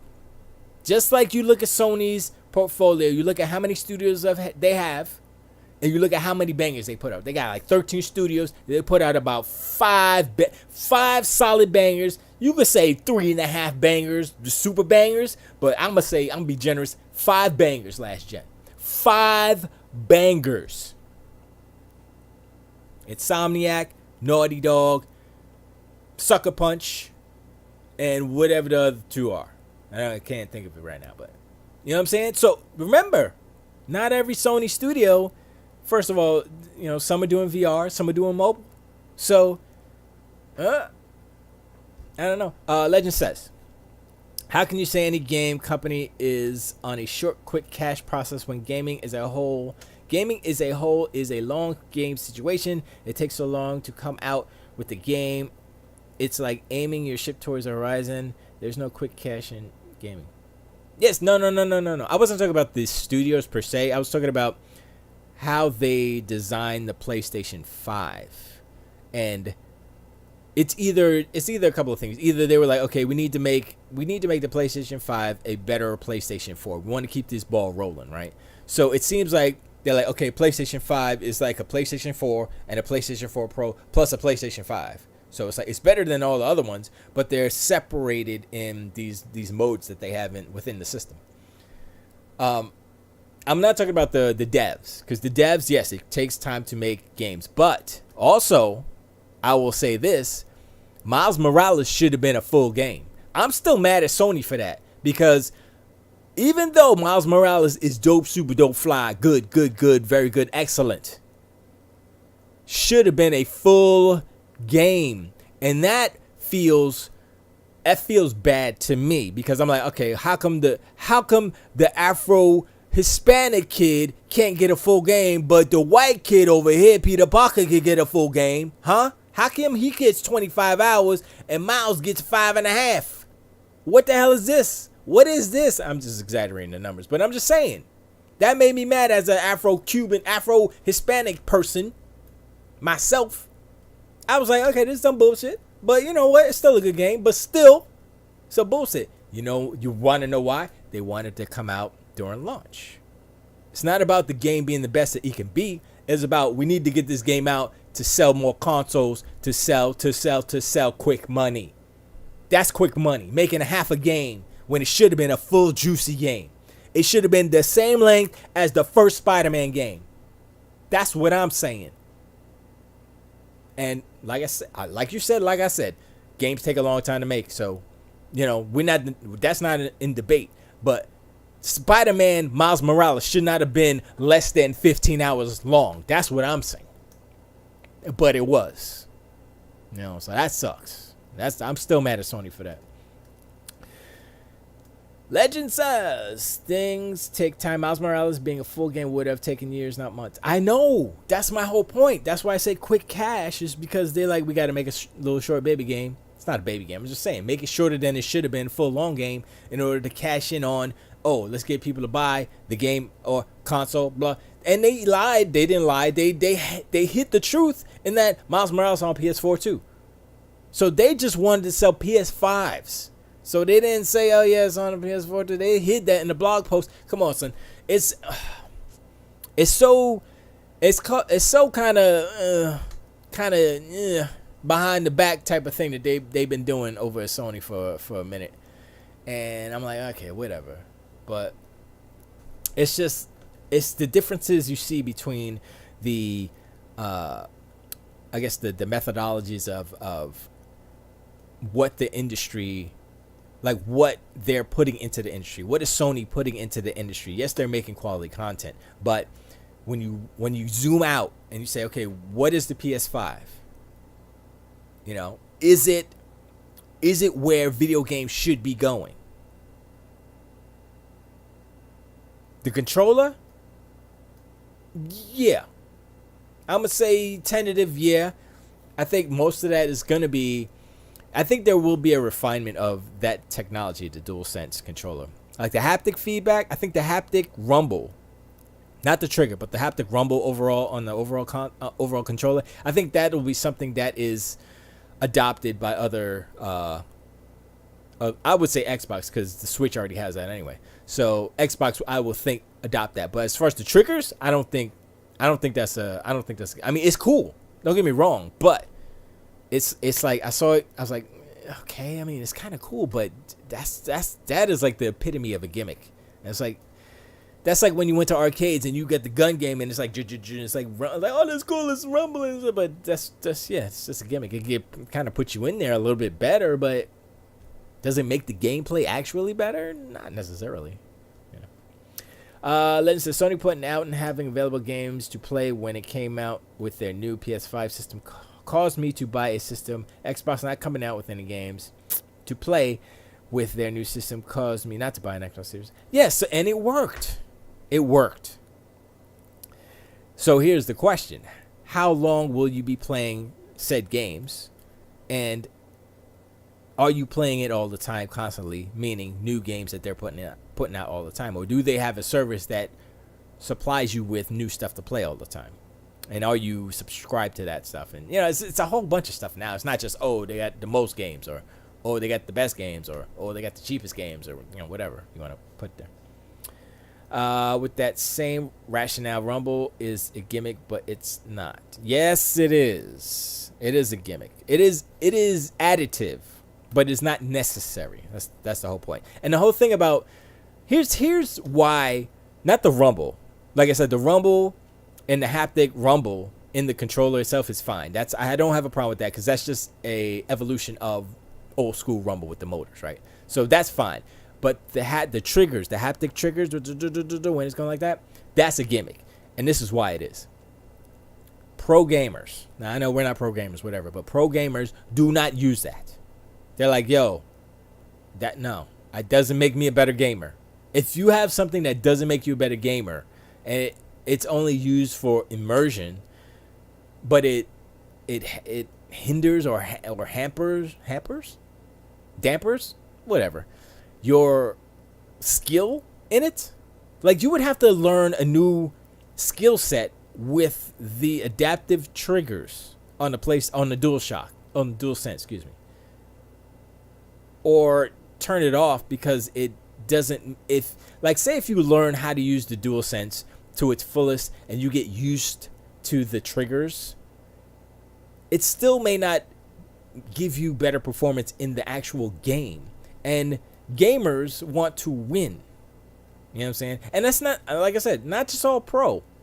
You know, you can go a little too far on your stuff and be like, okay, that's a little too far. We don't need all that.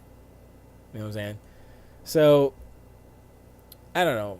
Lennon says you don't play shooters. The rumble is the way to tell you that you got shot. Is a central part of the game. It's not a game. No, I'm not talking about the controller rumble, the haptic rumble. I'm talking about specifically the trigger, the whole trigger. There's like a trigger screw and a motor in it, so it you could do half, or it does like a vibration, goes like like when you're like if you're doing a machine, like a heavy machine gun. I forgot what game it was, but somebody was showing it and they had the finger on it and it was going like that. Like I was like, oh, okay, that's kind of cool, but that don't make it better on if you're playing a game to kill people for real. You know, it's like that isn't notifying you that somebody's shooting you from behind. That's just an additive kind of experiential thing where it's like, oh, my heavy gun and it's making the trigger shake. And I'm like, okay, that's cool, but yeah, is it making you shoot better or something? Not really. Isn't it informing? Is it giving you more information? No, it's not. So that's where I draw the line. Like if Xbox copies the haptic rumbles within the controller, that's fine. But do not touch don't do the trigger stuff, because I'm gonna be like, nope. I'll be noped out, and I'm gonna play with the old ass controller. That's what I'm gonna do, because even the rumble triggers are better than that the trigger, because it doesn't affect the actual analog input. It just rumbles. It just shakes the trigger. You know, it shakes the trigger. It doesn't. Anyway, Legend says, pro gamers play with all different kinds of settings and parameters, paraphernalia. Excuse me. You can use that as an argument. There's a dude who plays Street Fighter with a Rock Band guitar. You can't use that as an argument. That's a special, super special case. The haptic triggers actually assist you using a sniper rifle and give you an extra feel to the trigger. You know, I'm not gonna say that it's totally a waste, and I'm pretty sure that there is always going to be a situation where the way that the haptic triggers work on the DualSense will assist or be beneficial to you in a specific instance in a specific game. Yes. But when we're talking about, generally speaking, Call of Duty, submachine gun, pistol, a rocket launcher, I don't know, whatever, you know, just regular machine gun, shotgun. Does it really? I mean, that's the thing. I mean, it gives you different feedback, and it feels, you know, different. But like you said, your example where the haptics, you know, show you that you're getting shot from behind or whatever, plus the visual cues on screen. Yes. That's the information that you need to be like, oh, shoot, he's on my left behind me. Let me turn around and blast this fool, right? But the triggers don't do that. And that's my problem. It only hinders your performance, and it doesn't add to you. But like I said, like you said, I agree with you. If you're a sniper and it does something like that and it's part of the gameplay mechanics, now that's the thing. If it's part of the gameplay mechanics but doesn't hinder you from performance, from being more performant, that's fine. But a lot of it is just additive, kind of extra. It's extra. It doesn't give you any extra information. It just tells you, oh, this is this type of gun. Okay. You know, I mean, unless like the more violently it vibrates, the stronger your bullets are or something. But is that useful? I mean, they have a thing where it says, hey, these are stronger guns, so you don't actually need to have input on the trigger to tell you that. You could look at the numbers. So I don't know. It's just. Legend says, yes, it does. I play COD all the time, and if you pull the trigger on the rocket launcher, it's a slow, hard pull. And if you pull the trigger on the submachine gun, it's a feather touch, and it feels real good to use those guns. That's not what I'm saying. I'm not saying that's not. Of course, that's true. Of course, it is. But like I said, does it make you a better player? Does it make you shoot the guns better? It feels good, sure. But does it make you perform better? I don't think it does. It's just an additive thing, and that's cool. Like I said, it's immersive. And I think it's more. I think that stuff is more useful in narrative games, if that makes any sense. Like if it's not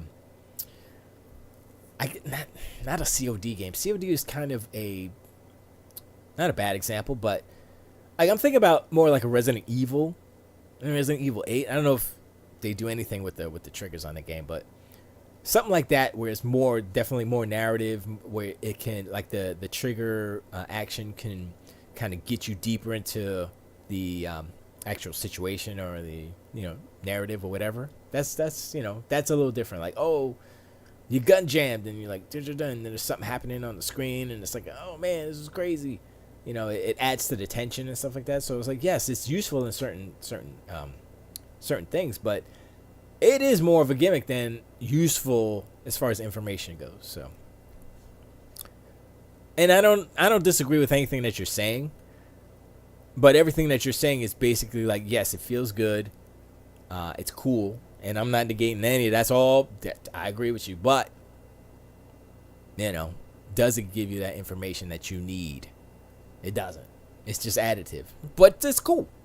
It's cool. But I mean, I would like to see somebody do a video where it's like, okay, without the trigger, with the triggers, without the triggers, with the triggers, and see what the performance difference is, if there is any. You know, that's the thing. I mean, I don't know if there is any. I would assume that there is a video out there that has that, right? But I haven't looked for it. I just thought of it now, kind of. Then it says it doesn't work that way on Resident Evil, but what if when Ethan gets his hand cut off, the trigger, it locks the trigger and you can't pull it anymore? Would that be immersive? Yes, exactly. That's exactly what I'm talking about. It's like a narrative it's first person, but a narrative game where it's like, boom, okay, yeah, your right trigger doesn't work anymore because that was the hand trigger to grab stuff, and you can't because you cut off your hand. So yes, that would make total sense. Yeah. And that's part of the narrative. It's not like, oh, the enemy shooting me from behind, my trigger's doing something crazy. It's like, you know. Unless they have a special weapon, they shoot you, and it makes your gun malfunction, and then your triggers are going crazy. Then that's a narrative type of thing, right? So it's like, oh, okay, yeah, that, you know, more futuristic type of deal. But yeah, you know, or if you're in a nightmare, and you know, when you have supernatural type of games like that, you can do pretty much anything. So it makes more sense to have options and kind of malfunctions in your control scheme, kind of like what was that game that Dennis Dyack did? I don't remember, but it was just a lot of games back in the day that kind of mess with your perception and not perspective, I guess perception. And like, it was a game about insanity. So if you're going crazy and you know you pull the trigger and it's supposed to do this but it does that, or it starts acting up, or like if there's an earthquake and so all the haptics go off at the same time and the triggers are going up and down and stuff, like, yes, please give me that, you know. But once again, it's about immersion and additive, and that's fine. There's nothing wrong with that. But when it comes to actual gameplay, game skill, it doesn't add to that. It doesn't make you a better gamer. You know, like 1080p makes you a better gamer. Haptic triggers do not make you a better gamer. It feels better and it's fun, but it doesn't make you a better gamer. If you're serious about gaming, I don't know some people might use it as a challenge because, like, yo, I'm so good, I could do anything anyway with controller. I could do it on the mouse. I could do it on the Guitar Hero guitar. Doesn't matter. I'm the best gamer. So they'd be like, take the challenge of, you know, haptic triggers. Let's go and be the best gamer. Sure. You know, but that's just the nature of the gaming industry and players and stuff. So I wouldn't take that as a general consensus or rule when it comes to what a lot of gamers are like. I've heard many times, I'm going to play COD online, I turn them triggers off. I hear that all the time. They don't say, I need them on because it makes me better. That's something I have not heard. So unless you know somebody who's like, yo, you know, and like, that's a different segment. Like the guys who want to winning COD, sure, or the people who play for fun, keep them on. It's good to have the option, so it's cool. But I think there will be an evolution. I think there probably is an evolution of those haptic triggers. I just don't know what it is. You know, maybe it's a different technology they need to use in there instead of actually having gears in there. Maybe something with magnets so that there is no wear and tear. I think that makes more sense, even though it'll drain your battery more. It'll just, if you don't have any gears in there messing up stuff, then I think that's a better look. That's all I'm saying.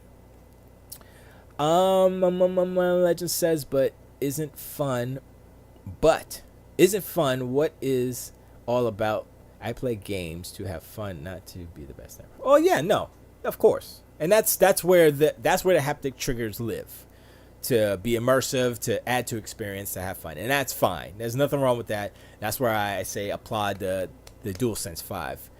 But on the other hand, you know, it's not helping the pros. It's not like the Xbox what the hell is their freaking Elite controller. It's not like that.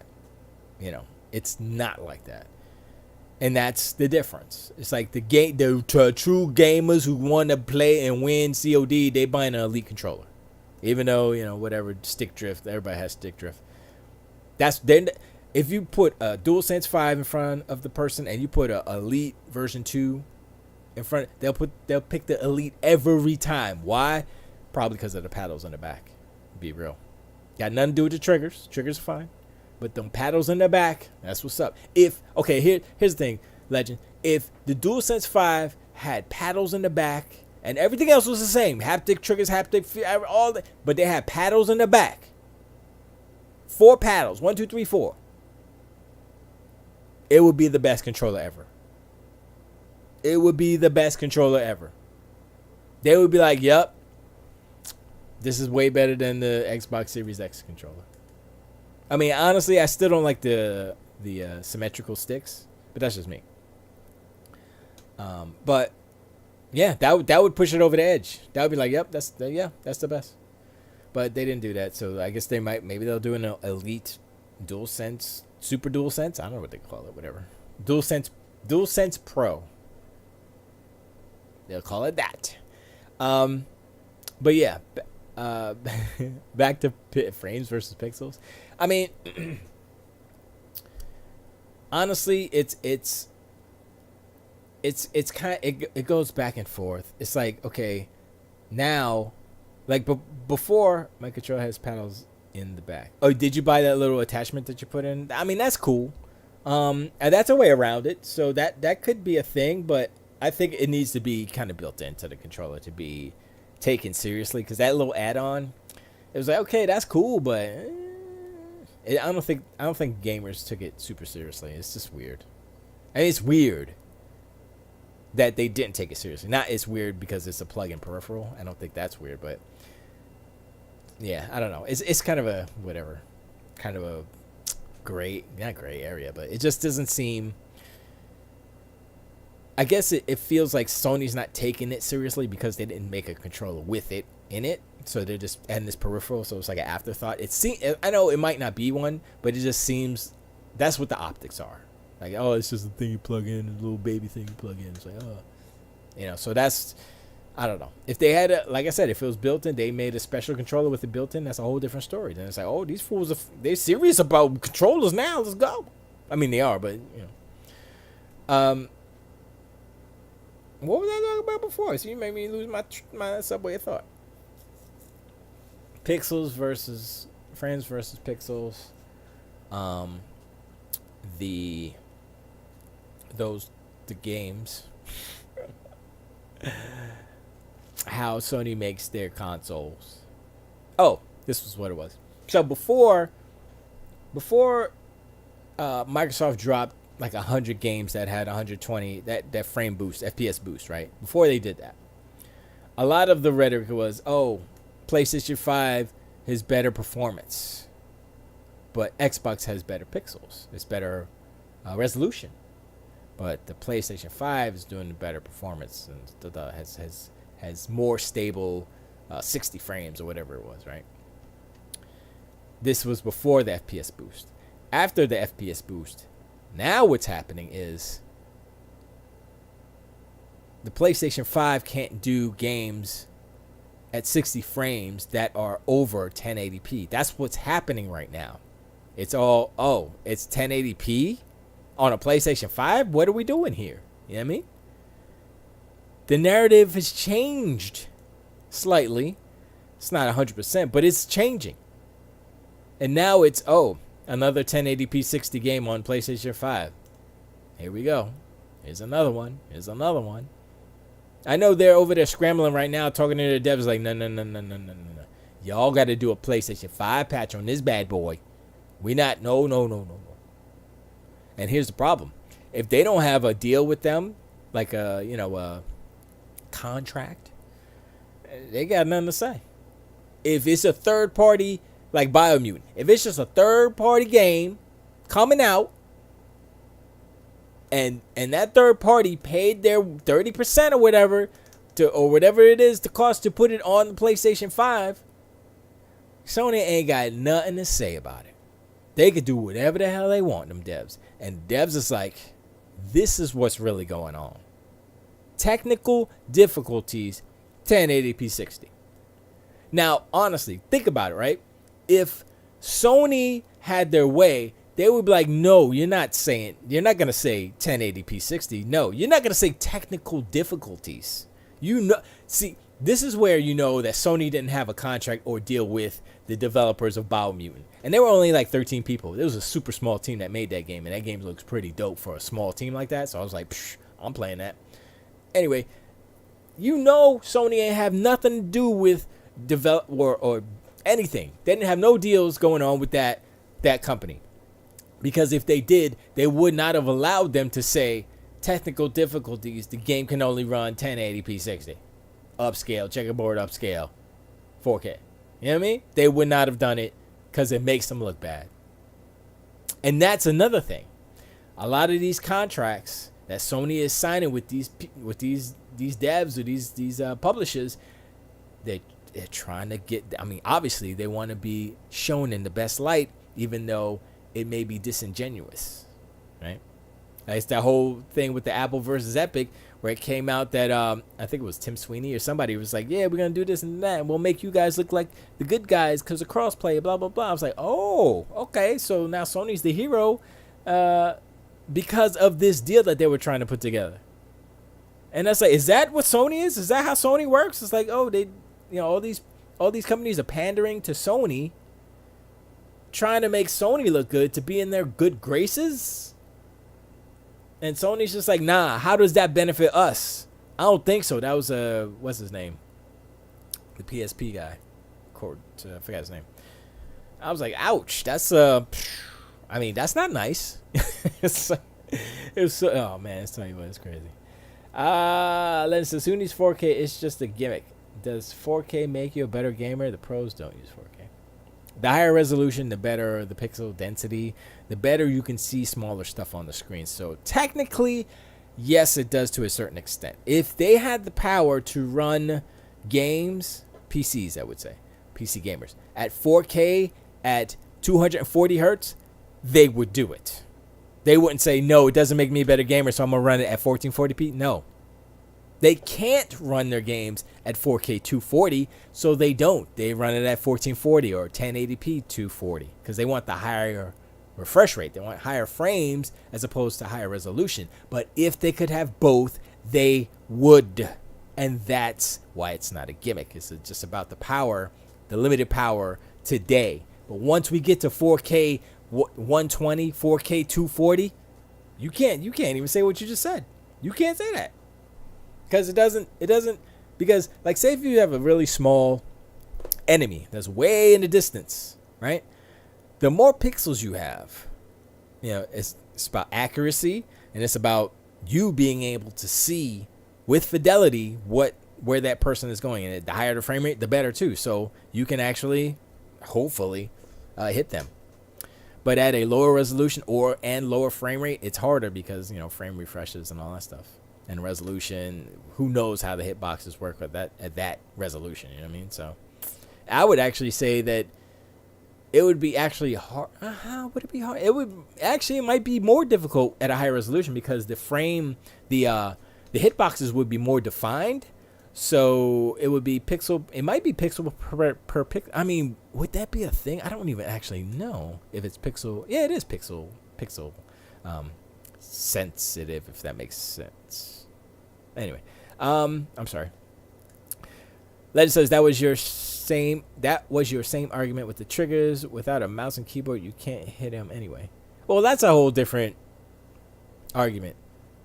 Because mouse and keyboard is just a different input method, not a variation on the same input method. And also, mouse and keyboard doesn't have a haptic something that adds whatever to it, but doesn't actually make you better. You know what I mean?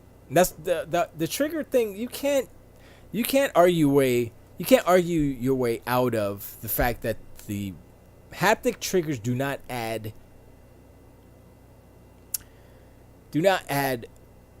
performant quality to the experience. It is merely immersive, narrative, cinematic quality, emotional quality, but it doesn't improve a gamer's performance in a game that I know of, because it actually slows you down.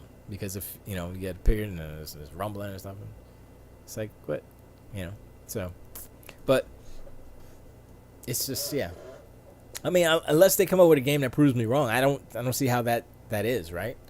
Unless they require it, it's like you have to play it with the rumble triggers. There's no way you can play it without it. Then you're like, okay, I guess that's how we play this game. Then that's totally different. Then that's like, okay, well, we're gonna go in and mod it so you don't have to use the rumble triggers. And then all those people who don't have to use the rumble triggers or the haptic triggers will destroy all of the people on haptic triggers because they don't have to deal with that bullshit. That's all I'm saying. You know, that's what's up. You know.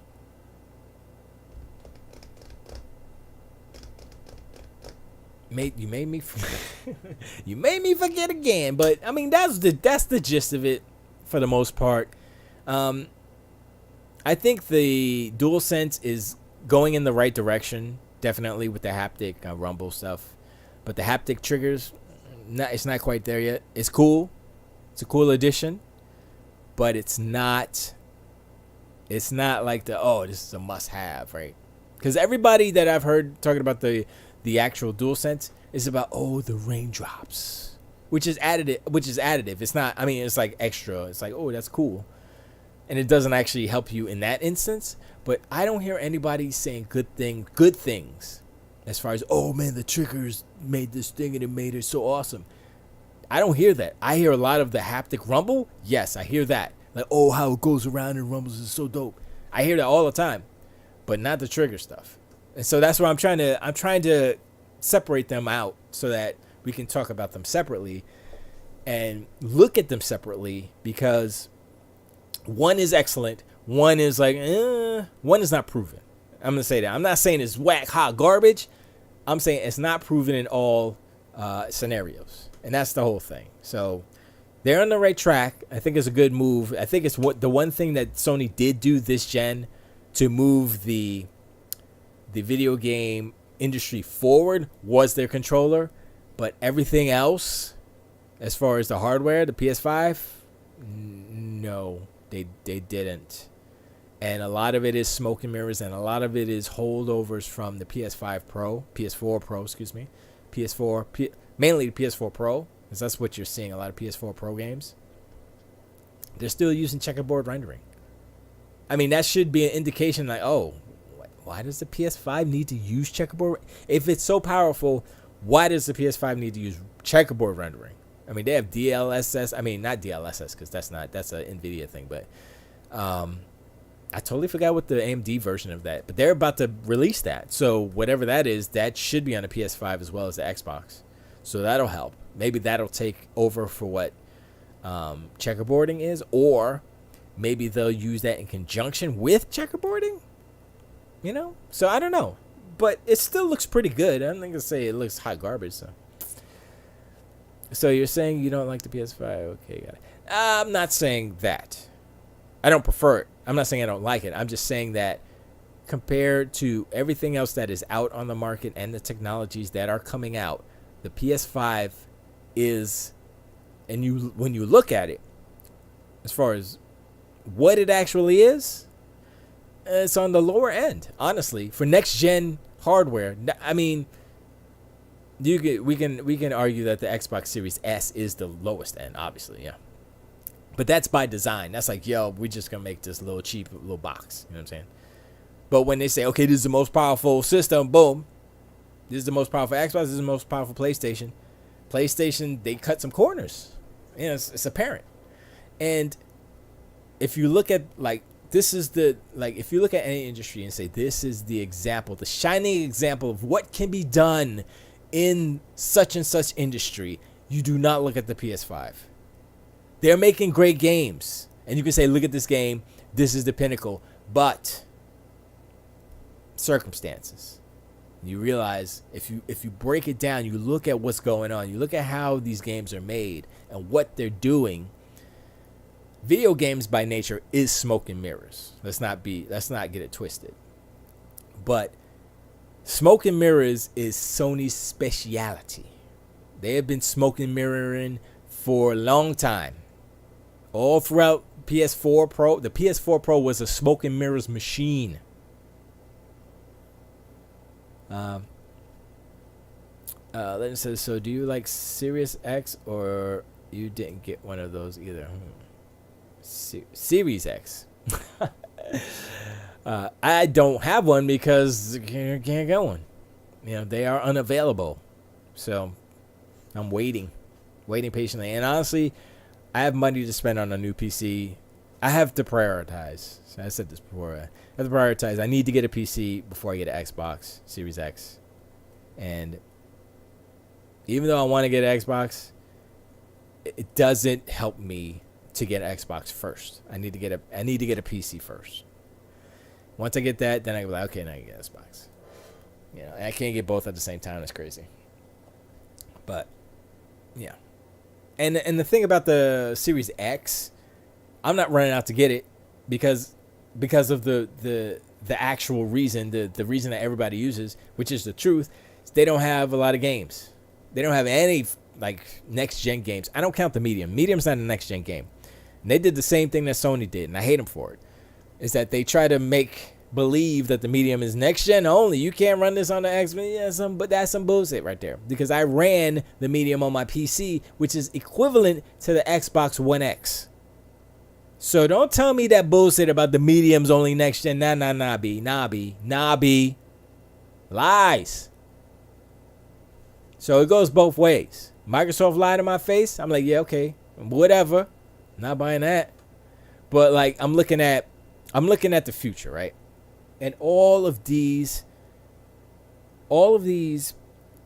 studios that are making games, like especially like Ninja Theory is gonna be like, they're gonna put out some fire. I'm like, yo, just from what they showed so far, I'm like, yo, Ninja Theory, and there's nobody doing what Ninja Theory is doing right now.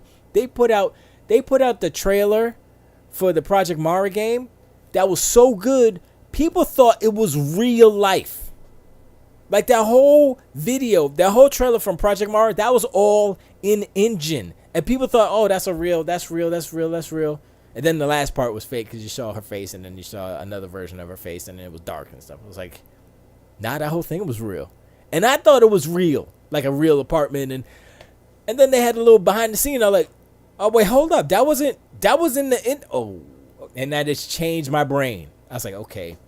Not even PlayStation is pulling off them graphics. So I'm like, shoot. I'm looking forward to that. Ledger says, if you can get a PS5, you can get a Series X, especially after 7 months of it being. No. I'm telling you, man. I went to Best Buy. I was like, yo, can I just order one in the store and just wait till it comes in and pick it up? And they're like, nah, you got to order it online, blah, blah, blah. And it's like, oh, so I just got to wait till it pops up online. It's like, yeah, you got to do that. I was like, and the thing about Best Buy, which is stupid, is it's regional. So it's like, oh, it's at Best Buy USA. It's like, nah, because it's not at my Best Buy. And so it's like, oh, the closest one is like not even closer than 250 miles, so you can't order it. There's no delivery, blah, blah, blah, only pickup. I'm like, yo, my flowers, y'all want me to buy this or not? You know? And honestly, I was like, you know what? I think I might just get the Series S and just be like, I'm going to have the little baby one for a minute until they either get stock in or they do like a special version or they do a slim or one without the disc drive, which is like the only reason why I would get the disc drive is to put it in the living room so we can watch Blu-rays on the big TV because I have a little collection. But other than that, I don't have a use for a disc drive in a video game system other than to play movies. I'm not buying physical copies that much. Not really. It doesn't make too much sense anyway. Unless they have something in the box or whatever, but whatever. So I'm like, I could just rock the S because I would be the S would be here and I would stream it. So I'm not gonna stream in 4K. That's not gonna happen. It's gonna be 1080p anyway. So I'm good, right? So I can do that, stream games, be good, and then wait down the line a year or whatever until they get. I mean, they're gonna have stock of the X, right? But then maybe they'll have different variations, different colors. Like I said, if they get a discless one. Well, see, that's the thing. If I get a discless one, then I can't play Blu-rays in the living room. So, yeah, I might have to get the disc anyway. But maybe there'll be a lower price or a deal or something by that time. Who knows? So. But we'll see. But, yeah, no, it's not. I've been checking, man. They said that the because of the chip shortage is still happening. And it's going to be 2022 now. Mid-2022. They keep pushing it back. Sony said that too. They're like, yeah, we ain't got nothing. I'm like, okay, because first they said spring 2021, and they changed it again. So it's like, okay, but I'm gonna be real. When I get a little cheeky change in the bank account, like if I had enough to buy a Series X, and if I saw it in the store, I might pick it up, maybe, only because I know that I can't get a PC right now because it's ridiculous. And the problem with that is the longer I wait, the more expensive they got. I waited, they were like $1,600. I waited, now they're at $2,300. I'm like, I got to buy pre-built because the graphics cards alone cost so much. It's like I might as well just get pre-built because I get the whole thing. You know what I mean? It just sucks. It just sucks right now. It's freaking everything that's going on. But anyway, I've gone over my time. I'm done. I'm gonna go inside and play some more Psychonauts because I need to finish that game. I'm only 5.5 hours in. I'm not too sure how long that game is, but I think I'm into my third or fourth head. And I think there's a good amount more. So it's a pretty good game, man. Don't sleep on that game. And I'm gonna finish it up so that I can go into the next game, with all the stuff. And like you said, Legend, just have fun, enjoy it. And I'm having fun, as much fun as you can with an original Xbox game. Surprisingly, it's pretty not bad. No, it's pretty good. It's pretty good. Like I said, the controls are antiquated, like, how you figure they are. It's a little like, it's not the best. But a lot of games were like that. If you go back and play old games, they were like that. So, but if the new game is the same way, I don't think they will be, because playing Brutal Legend, they were way better controls. So, yeah, I think they'll be all right. So, but I appreciate you with the back and forth, Legend. I always appreciate you calling me out on my stuff. Because I don't want to seem too anti-Sony, but my opposition to Sony is only is because of the ponies that were out for years, talking smack and all that stuff. And right now, there's things that people aren't saying; they're just ignoring. Kaiju says, those look like old movie speakers. Yeah, that's a fan grill, man. Fan grill. Looks like a hot plate. But it's so tiny. Look how big the controller is compared to. And it's like the background is like invisible, so it looks like it's just a floating sphere. Well, actually, it's not invisible. It's visible on my screen, but it's not on there. Anyway. I'll put it right there so you can't see it. You can see it, but you can't see it. But anyway, I appreciate you calling me out or whatever that stuff, but yeah, I say those things because of the deletion, not the deletion, the omission of all these things that people aren't saying. Even like the IGNs and stuff like that, they won't badmouth Sony because they don't want to get put on the blacklist or whatever list, and not get games or not get coverage or whatever. And I understand that as a business, that's what they have to do, but that also makes me look at IGN and be like, y'all can kick rocks. Why would I listen to the only reason why I listen to like an IGN is because, Max Scoville is on and he's saying some ridiculous stuff about raccoons or something. Or, they're funny guys, Brian Altano, even though he's I don't call him a super pony, but he's definitely a fanboy of some of their stuff. He's the same way. If they mess up, he's going to say it. Even though he is a fan, it's still. And I listen to them rather than, I got to go listen to the IGN, blah, blah, blah. No, it's about the personalities. If they left, I'm going to leave too, because it's kind of boring. Like Jonathan Thorpe, no offense, he's cool and everything, but he don't bring the jokes like them other two. Sorry. Craig Miller was the same thing. Greg Miller was the same way. He was funny, a little ridiculous. I remember when he got into a fight with who did he fight? Somebody punched him on a podcast. I forgot what podcast this was. I think Damon Hatfield was hosting, and it was Greg Miller, somebody else, and one other person. And that other person, freaking Greg was talking how he talks. He was like, blah, blah, blah, blah. He was making fun of him or something, and he flipped out. All you heard was, And then they were like, "Oh, I'm sorry about that, Greg." Blah, blah, blah. I was like, they left it in the podcast. I was like, "Oh shoot, they just had a fist fight on live on the air." I was like, "That was pretty dope." And he wasn't on the pod. That dude who punched Greg, he wasn't on the podcast no more. That was before video, so you couldn't watch it. I just heard it. It was pretty good. Opti, how you doing? Appreciate you dropping by. Where's the hot tub? No hot tub. No hot tub. I do need to fix the back with I have a green screen blanket sheet thing over. I got shadows happening. I don't have enough light. That's all it is. But yeah, we're done. We did our 2 hours. We're over 2 hours actually. But I appreciate you popping in though. After you missed all the PlayStation talk. Me dissing PlayStation, of course. Well, we were talking about 1080p 60 games on PlayStation as of recent and why that is and stuff. So. And once again, Legend says you're my last connection to all games. Aw, that's nice. I mean, honestly, all games has turned into retro AGN, basically. If you go to all game site, that's what it is. So Scott has put up all the old episodes. I think it's on the website. I don't know. So I wouldn't consider myself a super duper. I mean, I'm not an enemy or anything, and I didn't excommunicate myself or just say, hey, I'm not with all games no more. No, I just whatever happened, and if I am, I am. If I'm not, I'm not. It's not a big deal. There's no hard feelings or anything. But I still have all those people's not contacts, but Derek H is definitely in the circle somewhere. I can get in contact to him if I needed to. But I just hope everybody's all good. I mean, all games is not really what it used to be. Voice of Gamers, VOG, is where all when the split happened, so everybody went there. But it's all good. And a lot of people, I mean, some people are doing video, more people now because of the apocalypse. But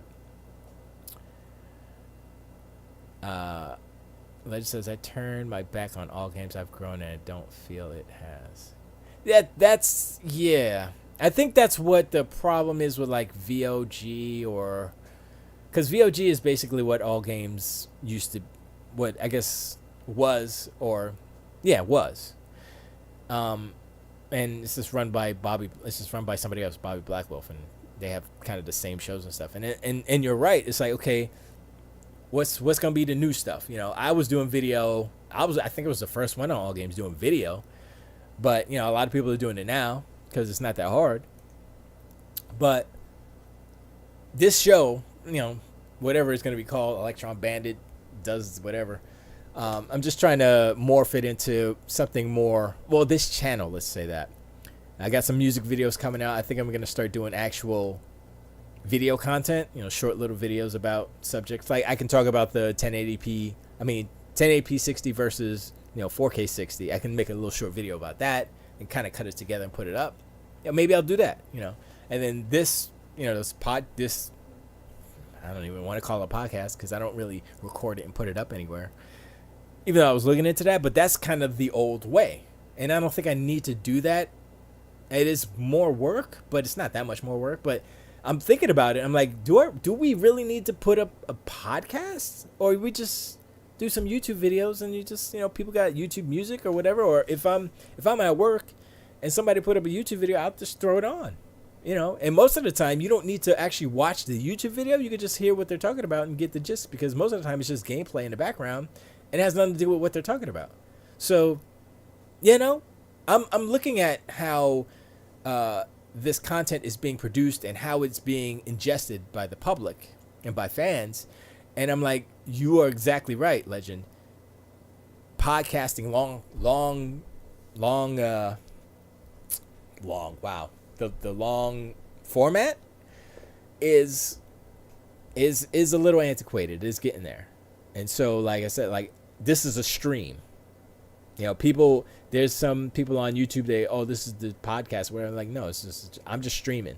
I just happen to be up on YouTube. It happens to go there, but it's going to Twitch too. And it's going to Facebook, So this is the long stream. And then maybe I'll do actual not curated, but focused videos I don't think I'm gonna script anything out because I'm just lazy.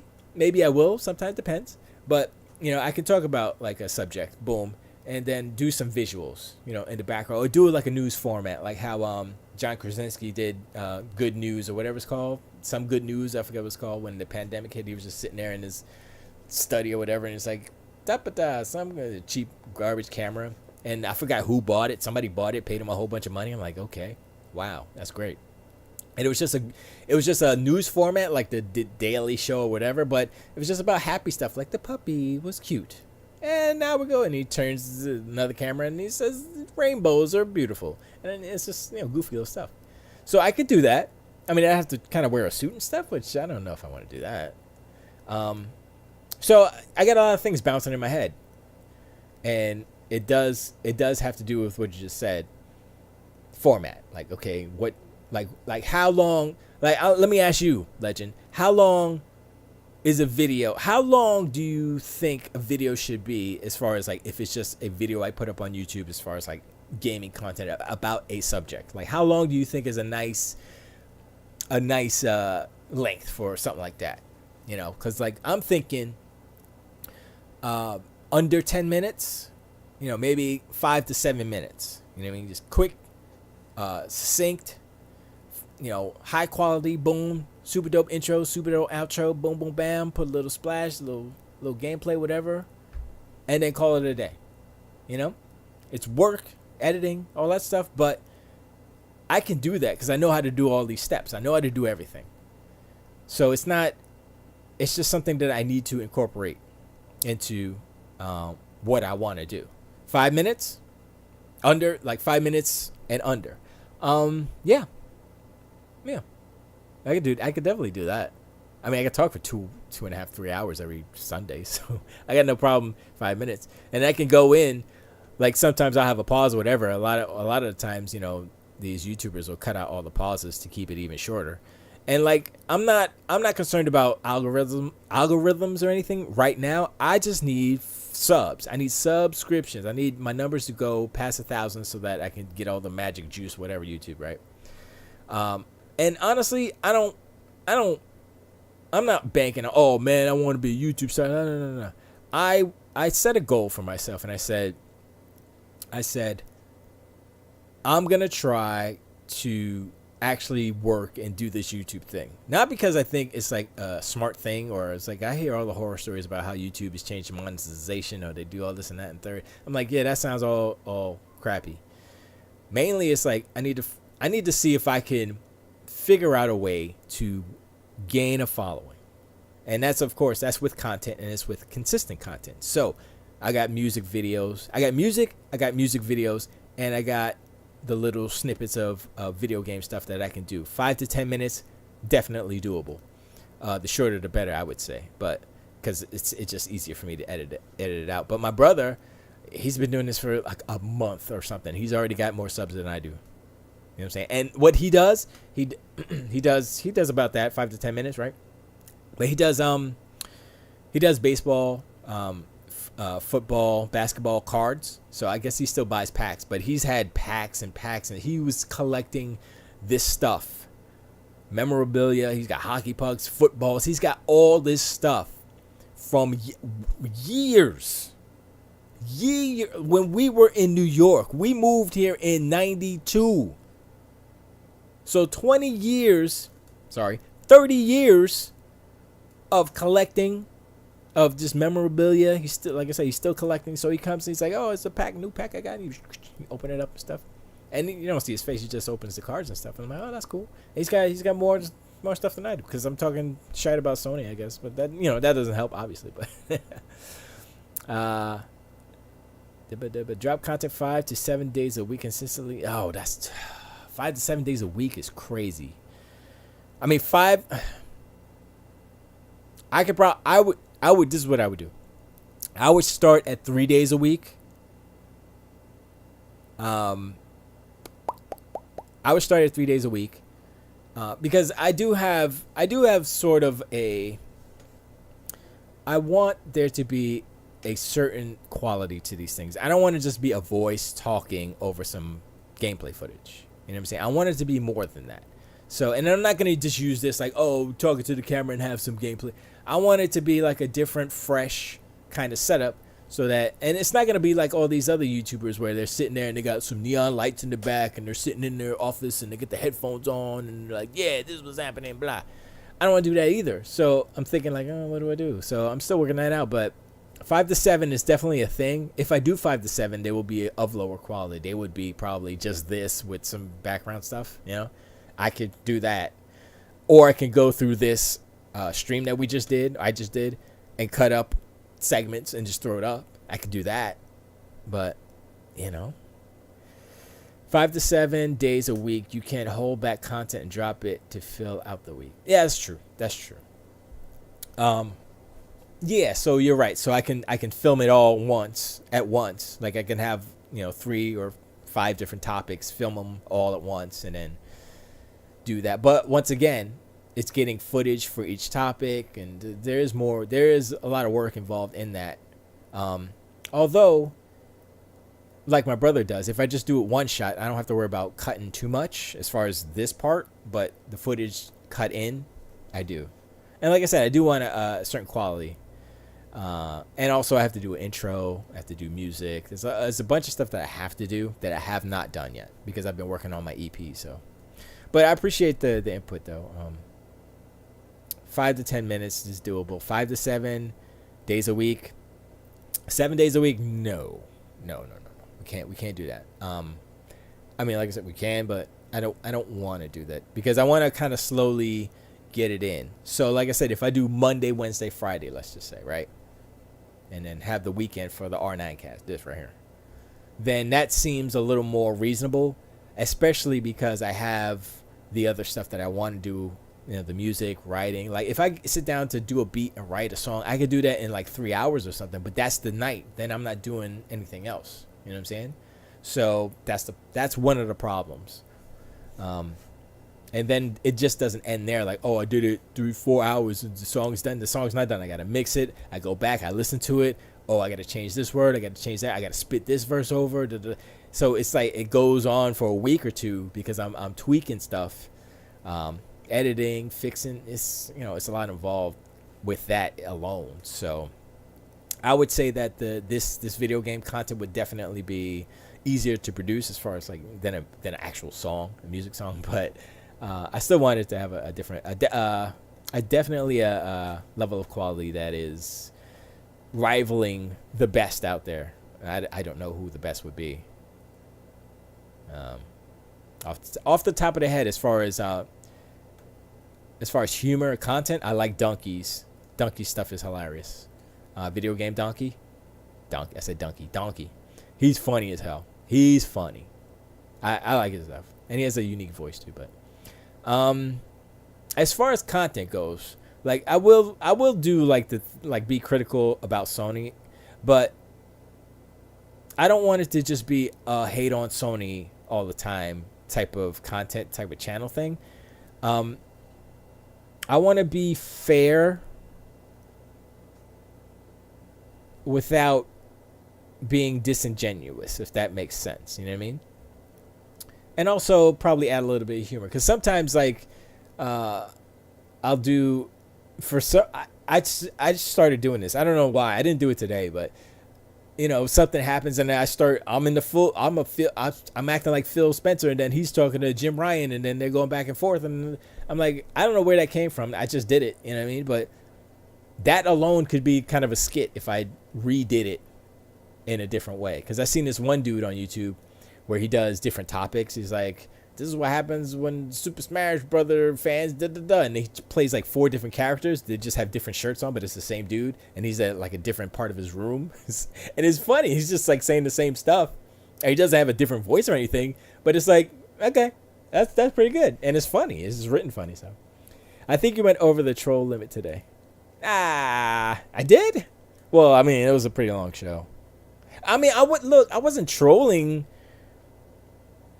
Okay, did I say anything that was over exaggerated or false? And that's the thing that I don't want to do. You know what I mean? Because like I'm trying to be like, okay, I'm trying to be honest. And I'm trying to point out these things that people are ignoring. And that's my main thing, right? It's like, let's be fair here. If we're going to criticize Microsoft, let's criticize Sony too. What's going on over there? What aren't people saying? You know, like the whole thing, like for instance, I'll get on Microsoft real quick before I go. They had the clause in the contract where if you're an indie developer, I think it was indie developers, and you were on it was the ID at Xbox stuff, right? If you're an ID at Xbox developer, then you had to agree to be on the Game Pass, the cloud, X Cloud. And I was like, in my mind, I was like, is that actually bad? Or is that like, I'm trying to figure it out, right? I wasn't like, oh, that sucks, they're making them do it. I mean, it kind of sucks in that respect. Like, oh, why are you forcing devs to do this? But at the same time, it's like, is it bad? And if the game doesn't work on xCloud like that, are they going to actually force it to be on xCloud? Or are they going to be like, nah, it doesn't work, so don't worry about it? You know, maybe it's just a clause saying, if we want to put it up there, we will. But if it doesn't work, then it doesn't make any sense for us to put it up. So there's a lot of things that I don't know, so I can't really have an informed opinion about it. And that was my whole thing about it. But it doesn't seem, I saw a lot of Sony fans, or mainly ponies, not Sony fans, but ponies kind of say, oh, like Microsoft is forcing the indie devs to be on xCloud. I'm like, I mean, okay, I see how you can say it that way, and it seems like it's evil, but is it?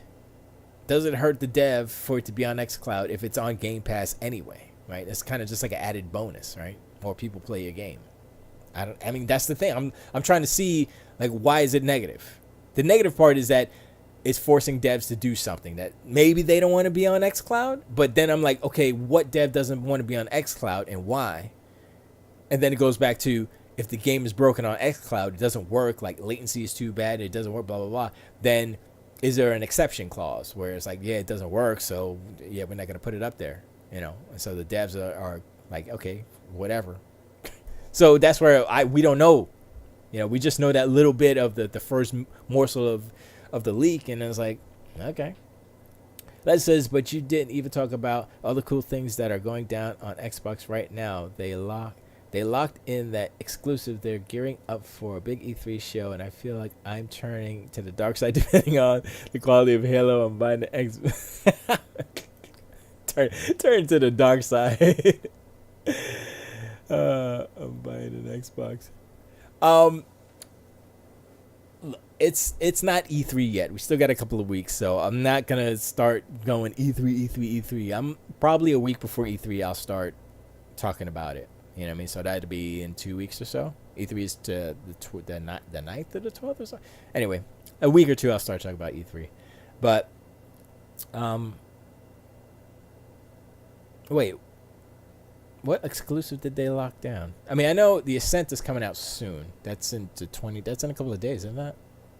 No, my brain is not working. But the Ascent is something I'm like, yo, the Ascent is hot, yo, right there. I'm gonna play the hell out of that game. So there's a lot of, and that's like I said before, that's a little team of 12. 12? No, that was Biomutant. Ascent is a small team too. I think that was a 12 team studio as well. No, not 12. They might be 30. I think there are 30 people in the Ascent studio.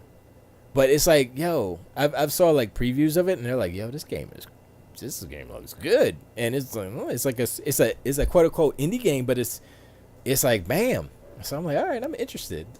So, but and Halo, I got nothing to say about Halo because I'm not a super Halo fan like that. I'm gonna play it, of course I am. My thing that I just saw recently, and I did not realize, I don't know why I didn't realize this. I should have put it in my mind together, but I did not realize that Halo had, the Master Chief Collection, had kind of a playlist of games that people are making games in Forge, right?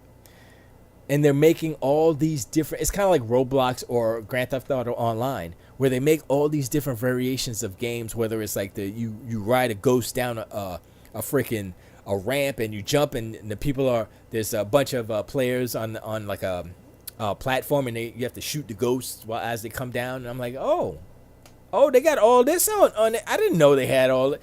I should have known they had Griff Ball from back in the day, but I just didn't put it together in my head. So I'm like, oh, I need to go into Master Chief Collection, and check out what's going on, because there's a reason why so many people are still playing it, and this is it. All of the custom games that you can make within Forge is why, and I just totally ignored it because I'm a dummy. But I need to go back in it and check it out. It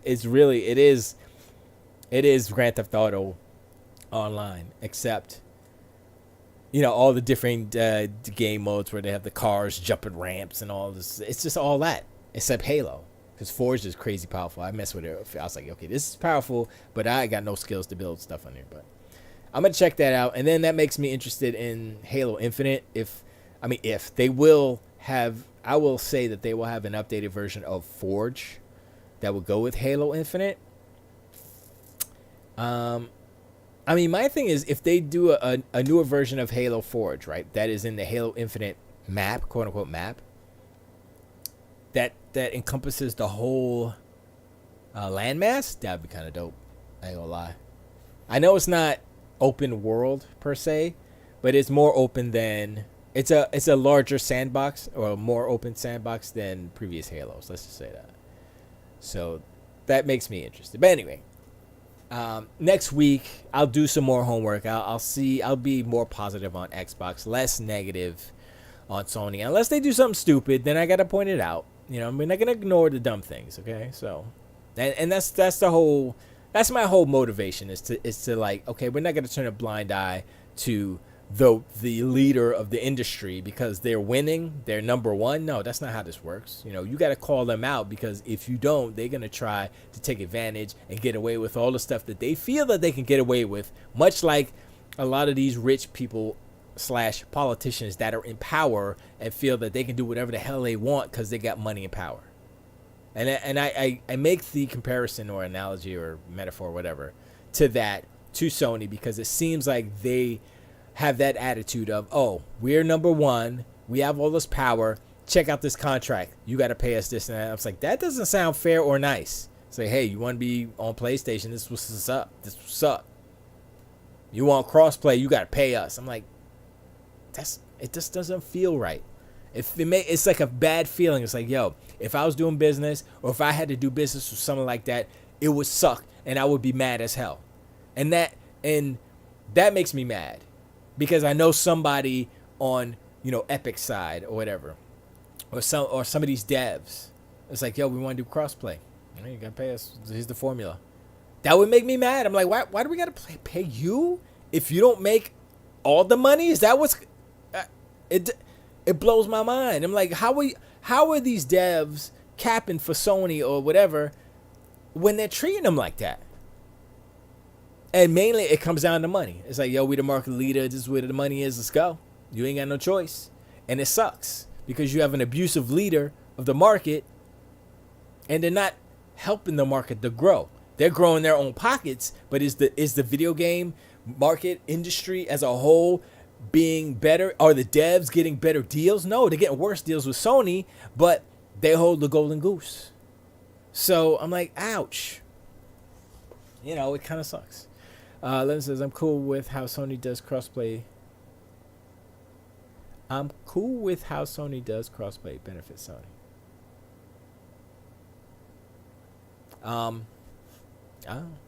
Okay.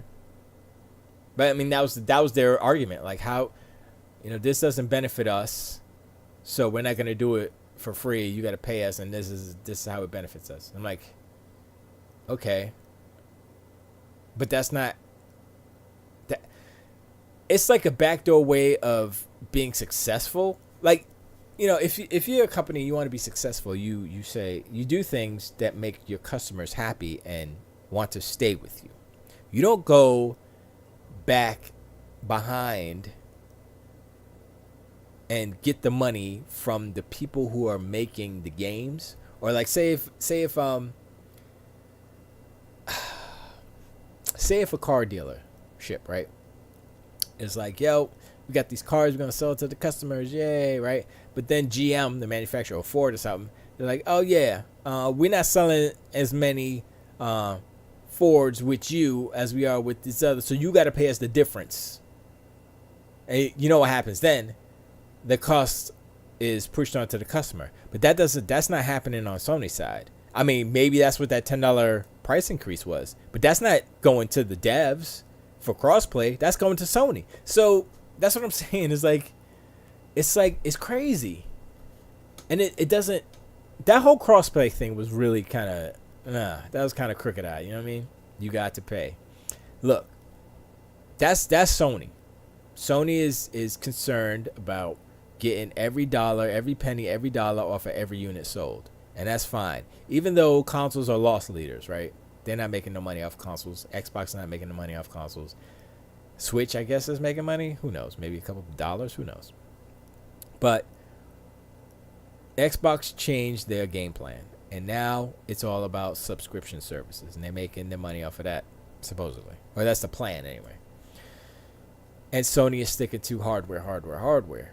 Now, if Sony comes out with PS5 Pro too soon, does that make you feel bad for buying a regular PS5 when you look at the new PS5, PS5 Pro, whatever you're going to call it, and it's better and it's the same price? And you're like, why did I get a PS5 when y'all coming out with this, tomorrow? That's messed up. Are they going to stop making the old PS5 and just concentrate on this new PS5 Pro or whatever it's called? Or are they going to put it out with the new chip, the smaller chip, 6 nanometer versus 7, and not tell anybody? And just be like, yo, this is a different SKU. But it looks like the same PS5, but it's actually not the same. Because a smaller 6 nanometer means better performance, better thermals. They could probably put some extra stuff in there to make it more competitive with the Xbox Series X. They can do a lot of things when they're doing, like, they're literally switching the chip. So they have the opportunity to add the RDNA 2 stuff that they didn't have in the regular PS5.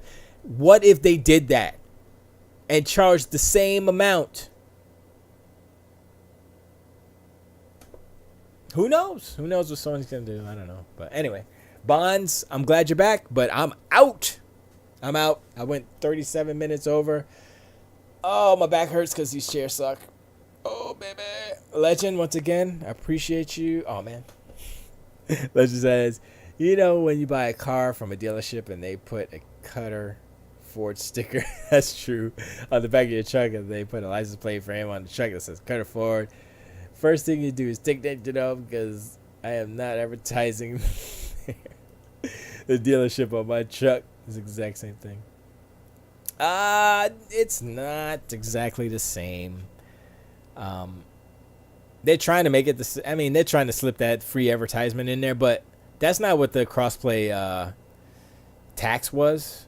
That was them saying, yo, if PlayStation 5, if the PlayStation version of this crossplay game doesn't make 80-90% or whatever of the monies, if it drops below a certain percentage, then you have to pay this amount of money based on this calculation, 15% times blah, blah, blah, blah.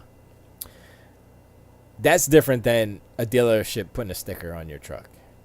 That's like if Sony, I'm trying to figure out, like if Sony put a watermark on your stream when you're playing their game. Like, oh, you got to put PlayStation is the best in the world watermark if you're going to stream our games.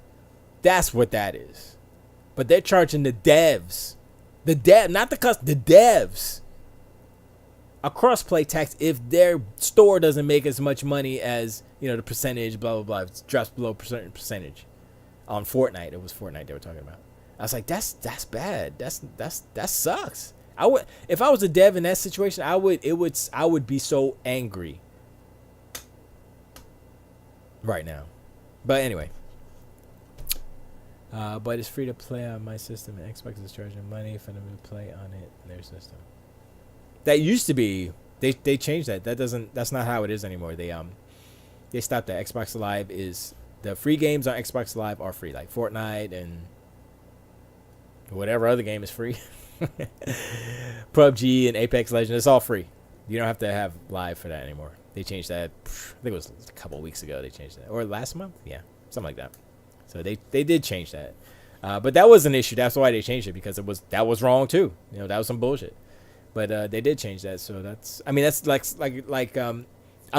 Sony that they had that all along, and that was cool. But I would take a point away from Sony for starting to charge for PSN, because at first PSN was free, and then they looked at Xbox Live and was like, how much money are they making a month? Yeah, we gonna charge PS4. Yeah, we gonna charge for that, and they did, and they charged the exact same what Xbox was charging. So I was like, okay, that's some bullshit right there. That's some bullshit right there. Let's say just because they changed it now, they still got money in the past. Yeah, that's true. That's true. Yeah, it was bad. It was bad, and they changed it, and so now it's not. But you're right. They got 10 years of that, you know, and that's the whole thing about Xbox Live. I was like, they need to get rid of Xbox Live and turn it into Game Pass Lite or something, right? And just charge the same amount of what Xbox Live was. What was it? $10 a month? No, Live is, well, it was $10 a month, right? No. It's $5 a month. So if it was $60 a year, call it Game Pass Lite, right? Whatever. And it's the same as Xbox. It's the same as Live, except you get a limited library. You know, maybe you get 50 games. You get 39 games. I don't know what the number. Whatever. A smaller amount of games than, you know, the full Ultimate, right? And you don't get the streaming. You don't get. You just get Xbox games, and you get a little limited. And, you know, sure, they rotate in and out depending on the title, but just little games, little bit less games, and it's still the same price as Live. They could do that. And then it might be okay. It might be an easier. I think it would be better because it's like, oh, it's the same as what I was paying, and I'm getting extra stuff. So anybody who complains about it is stupid. If they did that, I would be like, that would be the smartest thing to do. That would be the only thing that they could do. And they can take all those Live subs and transfer it into Game Pass, because it's Game Pass Lite, right? So Game Pass Lite, Game Pass, and Game Pass Ultimate are all Game Pass. So they can add that 90 million Xbox Live users, Xbox Live subbers into Game Pass, and then be like, boom, we got 100 million in our subs in Game Pass. What's up, you know? I know there's some cross-pollination there, but you know what I'm saying. Legend says, I agree with that. Playing games online should be free. The benefit, getting extra games for free. That's what we paying for a discount, and that's what we should pay for. Yeah. So I think that seems like the only way out of what they tried to do when they tried to kind of up the price of Live to make it the same as Game Pass, which would, I guess they thought would force people to just go for Game Pass. No, that's not what you do. You make a Live equivalent that is the same price as Live, but you give them a little extra. You give them, if you want to be stingy, 20 games. If you want to be whatever, 30 games. 30 games, blah, blah, blah. And that's it. That solves the problem, because it's the same as Live. It's the name change, Game Pass Lite, and nobody can complain. They'd be like, yo, they'd make an announcement like, yo, this is happening this date. Your Live subscription will automatically transfer and transform into the Game Pass, the new Game Pass Lite subscription. You still get Xbox Live, but we added an additional 20 to 30 games for you to download for free with your paid subscription. Boom, done. They get all the subs. It's a lower barrier to entry for people who don't want to pay a whole bunch of money but want to still have Live. You know, the people who don't want to have Game Pass, like, you know, pay extra for Game Pass, just if they still want to keep that kind of Live thing. But I don't think we should be paying for Live. You know, are we paying for online? No. So the games that you get is what we're paying for, like you said. So Game Pass Ultimate is cool. I get the streaming, you know, xCloud. I get PC and I get Xbox. So it's cool. It's worth it for me. It's more than paid for itself as far as, you know, as the games. It's not about access to playing online. It's about, like you said, the game. So yeah, that's the only way they can fix that situation. And I'm pretty sure they've had that they've had to have had that discussion, because I just had it right now and I just made it up in my brain right now. It's not like something I've been thinking, oh man, how are we gonna do this? Oh no, I just thought about it right now. I was like, oh yeah, that'd be dope, right? That'd be cool. Not dope, but it'd be cool for, you know, a good compromise. Just do it. Let's go. I don't know. I think we'll see when E3 comes around, blah blah blah, but regardless of all these things that we've talked about tonight, video games right now, regardless of the shortcomings, still in a good place. As rough as it is, looking out there like, damn, I can't get a console, or damn, all this chip shortages, the industry's crazy, apocalypse, blah blah blah. Let's just good now. Go clip out this 5 minutes of the show, put it on your YouTube channel. You might be right. I think, you know what? I think I might do that. I might go through it and clip out a little bit. Yeah. All right, legend. You got me. I think, you know what? I'm gonna follow your advice. I'm gonna do that, and I'm not recording this local, so I'll have to download it from YouTube or Twitch or whatever. But I appreciate the input. You're right. I tell Bridget this all the time too. She's talking to me about some stuff and like, you just gave a 5-minute video about stuff that you could put on YouTube and help people, because she's always giving advice and and I'm like, why you need to put this out there? Why aren't you just saying this to a camera? I should just film her on secret. And nah, that wouldn't be good. Bonds says Dad did not cook. He went to visit relatives. You are right. Pay the rent. I got 3 for $65 and for 15 months. You mean 3 Game Pass? Or 3 game? I don't know what that is. I'm starting to get a sore throat. I hope I didn't. Anyway, I think I'm just talking too much. But once again, Bonds, appreciate you coming through. Legend, appreciate you as well. Aloha, everybody down there. Bonds, Xbox Go for console. Oh, okay. Xbox Game Pass for PC, Xbox Game Pass for cloud. Now part of the beta testing for streaming. 3 for $65 for 15. Oh, wow. How'd you get 3 for $65 for 15 months? Is that right? That's good, man. Oh, so you got those 3 for $65 in total. Huh. I gotta look into. Anyway, appreciate you everybody. Appreciate you, Kaijudo, and Opti. I saw you, and everybody else. My cousin Alex, who dropped in before, she's like blah blah blah. I'm like, thank you. Subscribe. Malachi, I know you're out there. You. Appreciate you, everybody. Remember, everyone, go visit my brother's YouTube channel. It's called That Card Guy. This card guy. Bond says, wait, I got something for you to see. This card guy, he does, I guess he opens packs of baseball cards, football, sports cards. And he has memorabilia. I think he had a hockey puck signed by somebody. He has a lot of signatures, signatured items, jerseys, posters, balls, footballs. Now, I think he probably has some baseballs too. All right, Bonds, I'm waiting for you. What's the deal? What's the deal with the speaker grill? If I had an Xbox Series X, I would definitely take it apart. I would definitely paint that some crazy color.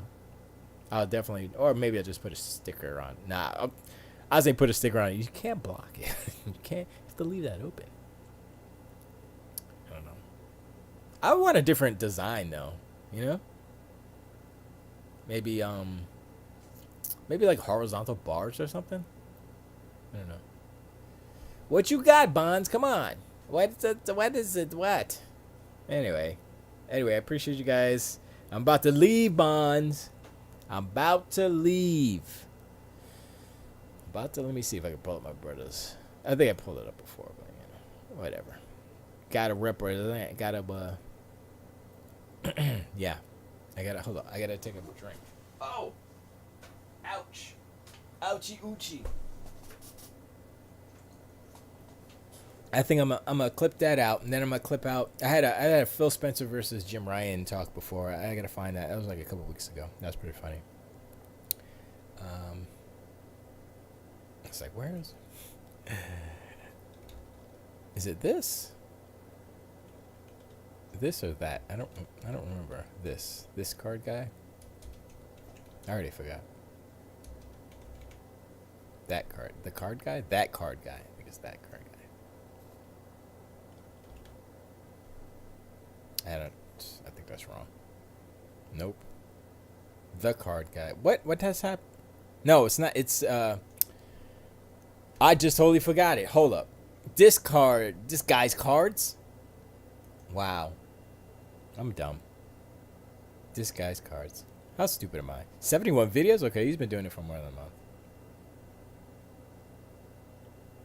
So 9 months ago. Let's just say a year. You got a card shop over it? Wait a second. I know where he lives. I just came from his house today. Where's the card shop? What's this? Oh no, okay, hold up. Mid tower. Okay, first of all, it's a mid tower, so that sucks. How much is it? Currently unavailable. Great. It's OM. It just came indoors and the PC is taken. It's time to boot up and load a site. Oh, okay.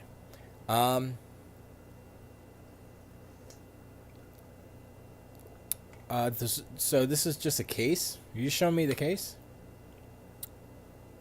Let me see. Yeah, it's just a case. Okay. So what's the deal? You wanna get this case or something? Sorry, got a little salivers. I'm gonna be honest. Dude, case. Look, case is something like you could be like, oh,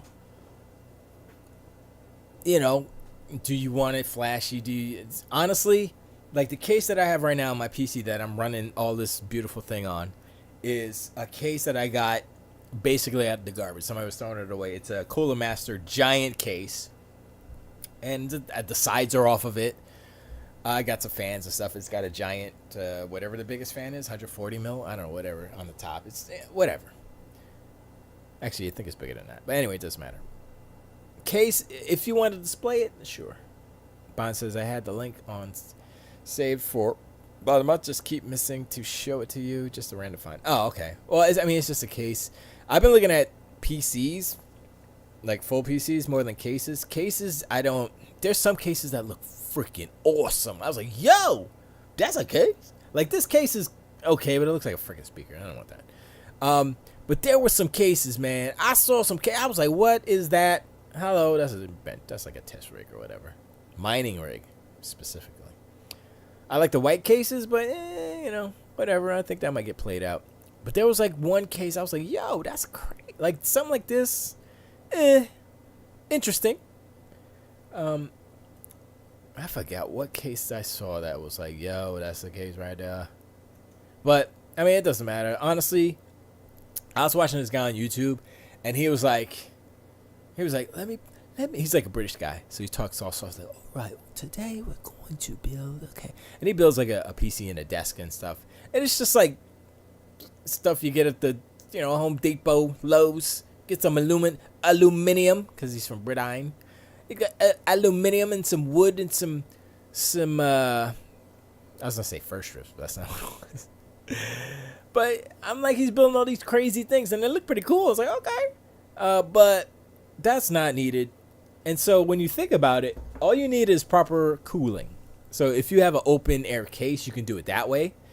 If you want a closed pressurized case, then I mean, sure, because it helps more with dust. So it's up to your taste how you're going to do it. If you're going to have it up on your desk, then you probably want something closed up like here, so you don't have all the fans blowing all kind of loud and stuff. But honestly, I don't think it's a big deal.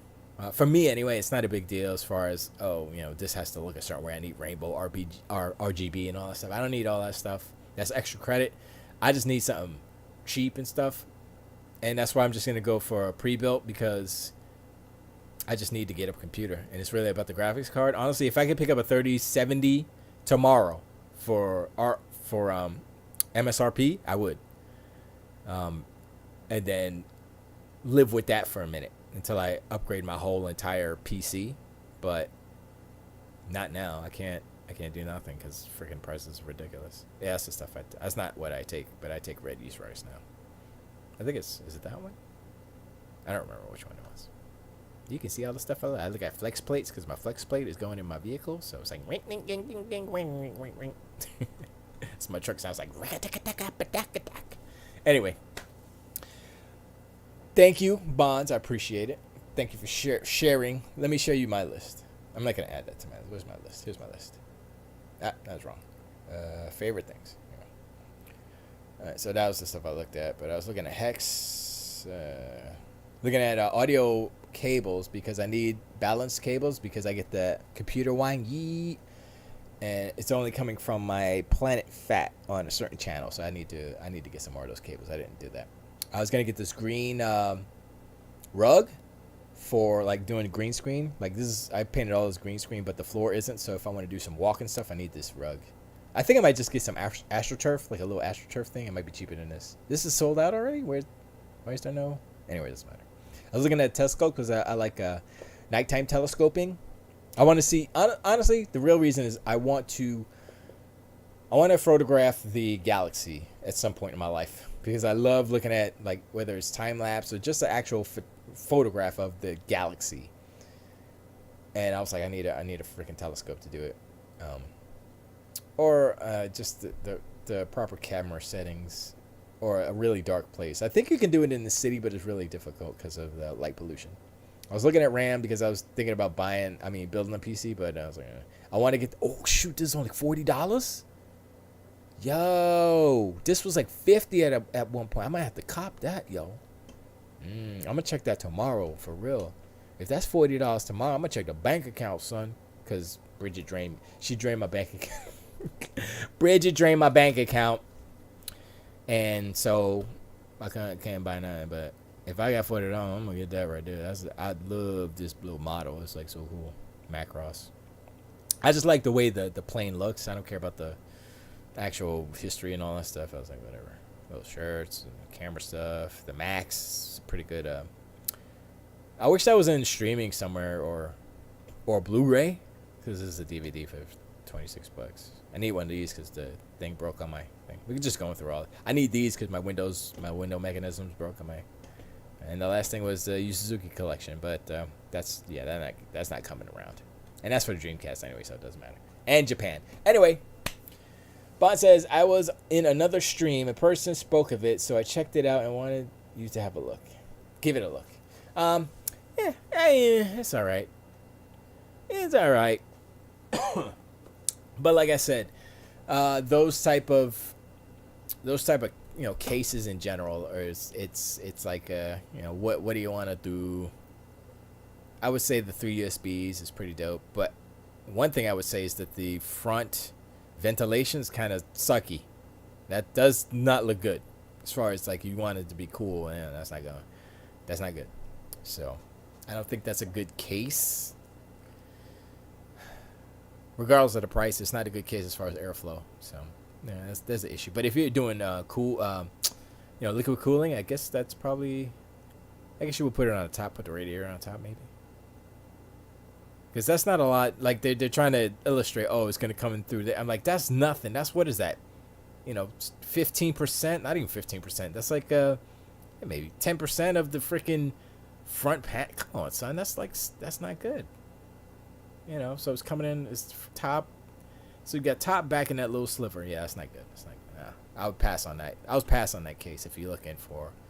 It might be quiet, but if you want high power case, put some beefy stuff in there, super graphics card and stuff. Don't get that case because your computer gonna be sweating like, be suffocating. But like something like this with open front with 3 fans, yeah, that's what you want. You know what I'm saying? Get all that air up in there. Or this one with that giant fan, hell yeah! Look at that, look like a monster. Rawr. But you're getting pretty high. So, but anyway, once again, Bonds. Bonds, legend. I appreciate you. Appreciate you guys. Aloha once again. See you guys. See you next week. You know how we do. I'm not even going to whatchamacallit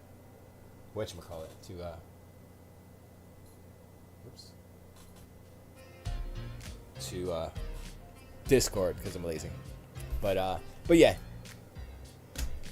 I'm out. And what's the word? Yeah, time for me to play Halo. All right, man. Have fun playing Halo. Have fun. Aloha. A legend. Appreciate y'all. Tilt away.